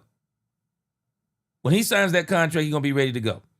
And, with him not doing a lot of practicing, man, this dude may come out in that first game against Philadelphia, and we might actually see him having these kind of games where Micah Parsons, he may actually be the difference maker in the Philadelphia Eagle game, that he's so hungry to get out there on the field. Man, you never know what he's going to do when he hit that field. So I trusted Micah Parsons. People keep talking about this soft tissue issue stuff. I think Micah Parsons is going to be fine. I think he's going to come out there, and I think he's going to be riled up. And I think he's going to ball out once he signs that contract the day of the first game. He gonna sign that contract the day of the first game, right after the national anthem. How many different starting corner combinations would you say you have on the table for week one? Well, really, we don't have that many right now because we have to trim the roster. But like I keep saying, I do think that the evaluation process has been great, Nick. But I do think we have some help on the way. And again, is that week one? I don't know. I'm not going to put those timetables out there yet. But I do feel like we've got plenty there to do what we have to do to win a football game, and that's all you're trying to do. Your focus after you play Atlanta and you make these final roster cuts is everything is all about Philadelphia and getting ready to play them. And whoever we have out there, I feel like we'll be able to put together a hell of a defensive plan with Flus and his staff to slow down a really, really good offense and a damn good football team in Philadelphia. Does Micah's situation impact how you put your 53 together in terms of you can feel confident he's going to play, but do you need to go heavy at pass rusher early in the season? Yeah, I mean, all those things. Yes. Now, this is a good question. Probably not one that Brian necessarily wants to deal with a lot. But I believe that James Houston will be on this staff. I think he's actually going to be on the 53-man roster. I'll be shocked if he isn't. I have a feeling that if the Cowboys plan on riding this out, it's all hands on deck with all these pass rushers. Man, I wouldn't be shocked if none of these defensive ends, Peyton Turner, all these guys, I will not be surprised if all of those guys are actually on the squad. I will not be surprised. We looked at this the other day. You're talking about on this thing, you're talking about Nealon, Ezraku, Sam Williams, James Houston. I think James Houston is going to make the team. Micah Parsons, Fowler, Tyrus Wheat, and Peyton Turner. I mean, Tyrus Wheat is the only one that I could see if they let anybody go, it's him. No, this dude, James Houston, I believe he is going to be on the team. You have got to keep him on the team in case this thing rides out, which I don't think it is. And so if it don't matter. But yeah, they're going to keep all these pass rushers. And I even think the Cowboys may even try to, if they don't keep James Houston on the 53, they may try to sneak him on the practice squad, but he ain't going to make it. Will play into things. I mean, the health of the team plays a factor in that. What are you doing at quarterback? All those different things that there's so many moving parts, as you guys know. That's why really, once we play Atlanta and we get through the game, then those days become long because you're not only evaluating your roster and the decisions you want to make, you're evaluating 31 other teams and their roster. Yeah. Because there's going to be some really, really good football players that are out there on the street. Yeah. And I think that's the message to the guys that on our squad that don't make it is just because you don't make it here doesn't mean you don't have a bright future in this league. And so I think that, it becomes long hours and long nights and long discussions, but you love it. And you love it because you have a chance to improve your team. You have a chance to, if you make the right decisions, set yourself up for success. If you make the wrong decisions, you put yourself behind the eight ball a little bit. So I love this time of year, not for one tech and cornerback pain and the stress that it puts on some of the players, but just for the competitive part of it. I want to keep at the running back position. I mean, I want a one tech. I think we're going to get one. I got a strange feeling they're going to get a one tech after this preseason game. I think they're going to get a cornerback after this preseason game. I am not going to be surprised if we see Stephon. Did Stephon get signed? I can't remember. He might have got. I don't think he got picked up. But if he's not, I will not be surprised if he's in here. But I do think the Cowboys may try to look at some different cornerbacks. And I'm hearing the dude from the Washington Commanders is trying to get loose from the Washington Commanders. The running back, I forget his name. I hope the Cowboys are looking to upgrade even at running back. I don't want them to get rid of Jaden Blue, Norfield Maffa. I think they are kind of like the future. But the Cowboys need to be turning over every single rock after this preseason game to try to improve this team. Because it seems like to me that these guys are going to try to get on a Super Bowl run. And I think they're a one taking a cornerback away from really being in that top. I think the Cowboys can be in the top 4 teams in the NFC. I really do. I think they can be in the top 4 teams. I think the Commanders take a step back, and I definitely think the Philadelphia Eagles take a step back. So, You mentioned momentum before. How do you address that concept with the team in terms of, when things are going for you and you're riding it, how to keep that going, or when it's going against you, how do you try to snap out of it and get it going the other way? Well, I think you need to understand it is an important part of the game to capitalize on momentum. We didn't do a very good job of it last game against Baltimore. We had a couple sudden changes that the defense created, and we didn't do much with them. So I think we talk about it all the time, the importance of taking that. We have a operation that we do, and the way we set it up is, the defense goes with Flus, and on offense, the offense gets around L-Dub, the quarterback comes with me, and we just talk through what the plan of attack is. It's a mindset, but there's also huge ebbs and flows in this game. And so whether you come out great or you come out slow, at some point this game, it's the National Football League, it's going to balance up. I mean, it's what the league wants. It wants close games. It wants, these things Parity. coming down to the last couple minutes of the fourth quarter, and so you have to maintain the ability to stay calm, whether it's good times, bad times. But there's definitely something that I do believe that you can capture momentum and have big swings, whether it's, we call it doubling up, right? You take the 2-minute drive at the end of the first half, you go down, you score a touchdown, and then you come out in the second half, you get the ball, you can come out and go get another touchdown. I mean, those are huge swings that impact games. Special teams, blocked punts, kick returns. Obviously we're blessed to have a guy like Terp. Those are things that you need to, when you have those things, it definitely gives you a boost of energy and momentum. Jerry had said this a couple of weeks ago, and now you have repeated it, that you got some guys coming back. Is Mr. Diggs somebody that is progressing where you might see him in September? Yeah, I think, again, he's one of those guys that's doing a really good job, but I hope and believe that it won't just be Trayvon. But, yeah, Trayvon's doing a great job, and hopefully I see Diggs in October. He's one of those guys. Good? Thank you, guys. My emails read themselves, and I just...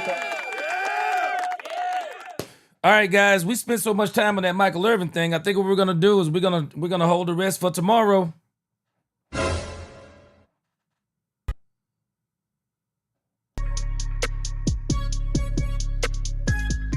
All right, I appreciate y'all rocking with me tonight.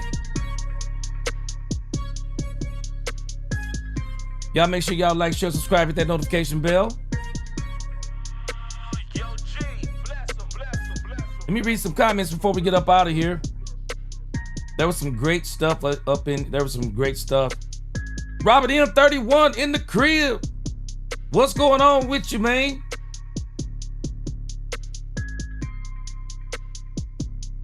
Tony Cypher said he's not on the hot seat. He's barely even sat down.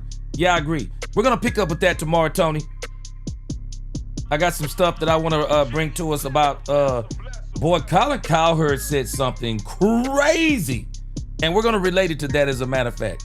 Tomorrow it will be, is Brian Schottenheimer, well, it'll be the pregame show. It'll be the pregame show. We'll talk about cuts again, and we'll talk about if he's on the hot seat, which, of course, it's a rhetorical answer. No, he's not on the hot seat. But there are a lot of people who do think that Brian Schottenheimer is on the hot seat. I don't think so. The Big Rombowski said the Colts defense, that was a weak quarterback draft. It was. And Anthony Richardson was the best prospect. And Irsay was tired of the failed vet quarterback routine with the failures of Wentz and Matt Ryan. I actually thought Carson Wentz didn't do too bad. I thought they should have rolled with Wentz another year. You tell me what you think. Nietzsche said the fans want to see the quarterback competition in the preseason game, Shotty. I agree with you wholeheartedly, Nietzsche. Wholeheartedly. I agree with you. Tex says, there isn't any hope for this team. Don't lose hope, Tex. The franchise is concerned about being relevant in the eyes of the media, not about winning football, sad. Yeah, that's kind of the generation we're in. But I think they're feeling it now, man. I think they want this Super Bowl. Let me tell you something. That documentary, they were asking Stephen Jones about the succession of this team, and he almost broke down in tears. Stephen said he wants to enjoy this as long as he can. He ain't worried about no succession plan. I actually really loved that when he said that, because I was like, man, this dude loves his father. And that get lost. That sometimes to me gets lost in the sauce when, you know, your son calls you Jerry. He don't call you dad. He calls him Jerry. We hear the stories about him pushing him up against the wall. And it just hit me different in the documentary, because it was the first time I'd really seen that vulnerability in Steven. Man, this dude loves his father, man. He loves his father. And I really do think, listening to his children, boy, they want this Super Bowl bad. And it's crazy to me they thought 2023 was it. We were so terrible in the trenches. I'm like, bro, how you think you winning the Super Bowl being that bad in the trenches? Really? Man, the nerve of the nerve of them to think you could win a Super Bowl. And it goes to show you, the Cowboys in 2023 had put everything on the back of Dak Prescott. That's crazy work to me. They put everything on the back of Dak Prescott. But I'm very pleased to say, Tex Tech, don't you lose faith. The Cowboys are about to get them one. I think they get them one in the next 3 years. Don't you lose faith. They are going to get one in the next 3 years. Big Robowski said, if you can't get Jerry on your show, G, then I can settle for sure. I feel you, Big Robowski. Boy, I absolutely feel you, man. I feel you. What's going on, Connie? Good to see you. Nate Smith said, G, Calvin Watkins can be obnoxious sometimes with his questions. Man, boy. Be asking some of them divisional. They be asking them kind of questions to get people divided. Antoine Jones, what up? Antoine Jones said Micah might get signed right after this preseason game. I think Jerry will hold us in a little bit more suspense. I'm thinking it might be the one before. But I can tell you this, if it's got something to do with David Mulugeta getting some money and that number being moved, we're not going to see it. And I'm hoping it don't go that far, but I think it's a possibility. I'm giving it a 10% chance right now. Ron Hanna said the one thing I'm looking for, G, when it comes to the season is how this coaching staff, yes, sir. How does this coaching staff make adjustments to something that's not working? I want to see it. Me too, I'm with you. Me too, I want to see it. I want to see what are the adjustments. Yeah, Antoine Jones, yes, sir, I'm with you, man. It's going to be the day of the game, bro.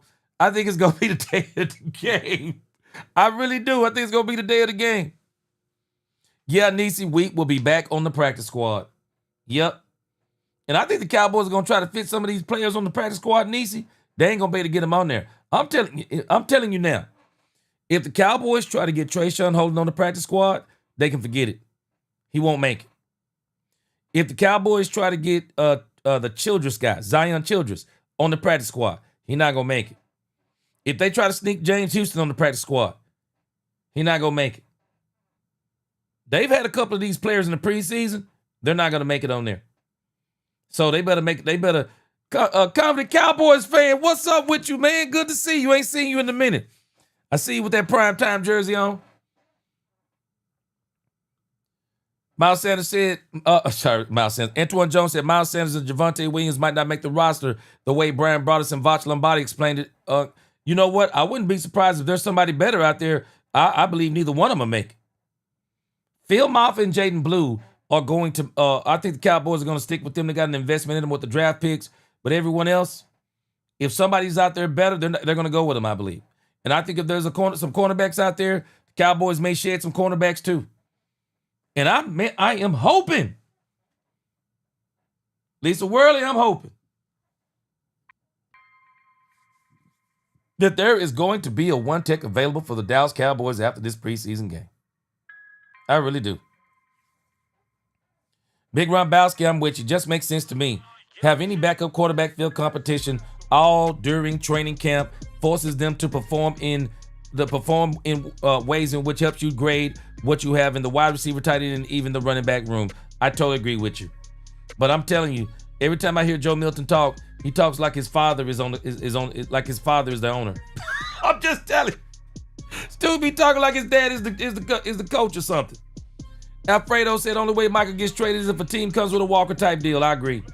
Boy, they got to come hard with a deal because I don't think Jerry's going to trade him. Derek Parker, Cowboys fan, born and raised in Philly. He said Jerry signed Mike and stop it. I'm tired of hearing these Pigeon fans in Philly. He said, no, he said, you mean? I feel you. He going to sign him. He just not going to get David Mulugeta no money. Yep. Chris Colin, this is where I think it is. I think Micah going to have to go. He going to have to go the T. Higgins route. I'm with you. Chris Colin said Cowboys know how to get players on the practice squad every year. I tell you what, they better not play around Trayshawn Holden. He ain't going to make it. Alfredo said, I already said what it takes to get me to trade Mike, and I'm standing on it. 10 toes down. I think Jerry is too. Dave said, gee, did you hear that Michael changed his X account? He took off all Cowboys to, oh my gosh. Are we pulling this move now, Daniel? Come on, man. Daniel, are we resorting to this old trick? Are we resorting to the trick of taking the Cowboys off your social media? Let me tell you something. If I could tell Micah Parsons anything, bro, if I got to choose my agent versus Jerry Jones and the Cowboys,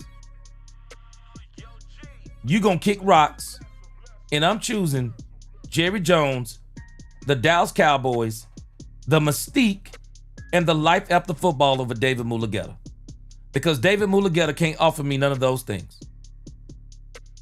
This is one of them old tricks, Daniel.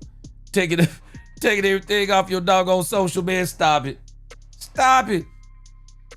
Chuck Rove said Miles Garrett trashed the city of Cleveland, the women, and the food. He got his bag, and now all is well. I see nothing different here with Michael. Me neither, Chuck Rove. This is how football business is conducted. That's why I said, man, this is the oldest trick in the book, man. Boy, it's the oldest trick in the book. I bet you Jerry looked at this laughing. Stop it, man. Chris Colin said the name to watch is Andrew Billings. All Fedarian Mathis. Okay, Fedarian Mathis just got cut. Was with White Cotton last year. Okay. I want you to come back and tell us I told you so, Chris Colin. Derek Parker said Holden won't make it or Childress on the practice squad. Nope, they're not going to make it. They better sign him. Daniel said G. Mulugeta told Michael to take off that stuff off his social media. Man, this dude gonna find out, boy. He gonna find himself in a sticky situation with this David Mulugeta thing. He really is. Tex Tech. He said all teams are gonna make cuts. Anyone remember Mendola? He went on to have a nice career with the Patriots or the Pays. It all happens all the time. Heck, we let players go to win Super Bowls with other squads too. Yeah, I'm looking forward to it. I'm hoping we get a one-tech cornerback. Hoping we get all that. All right, guys, man, I appreciate y'all rocking with me. I will be back tomorrow around 4:30 unless there's some news and we may have to delay it if there's a press conference. But nevertheless, we will be back tomorrow again if the Lord is willing. Until the next time, God bless. DC4L, best chat on YouTube. Let's talk Cowboys. We talk facts. Peace.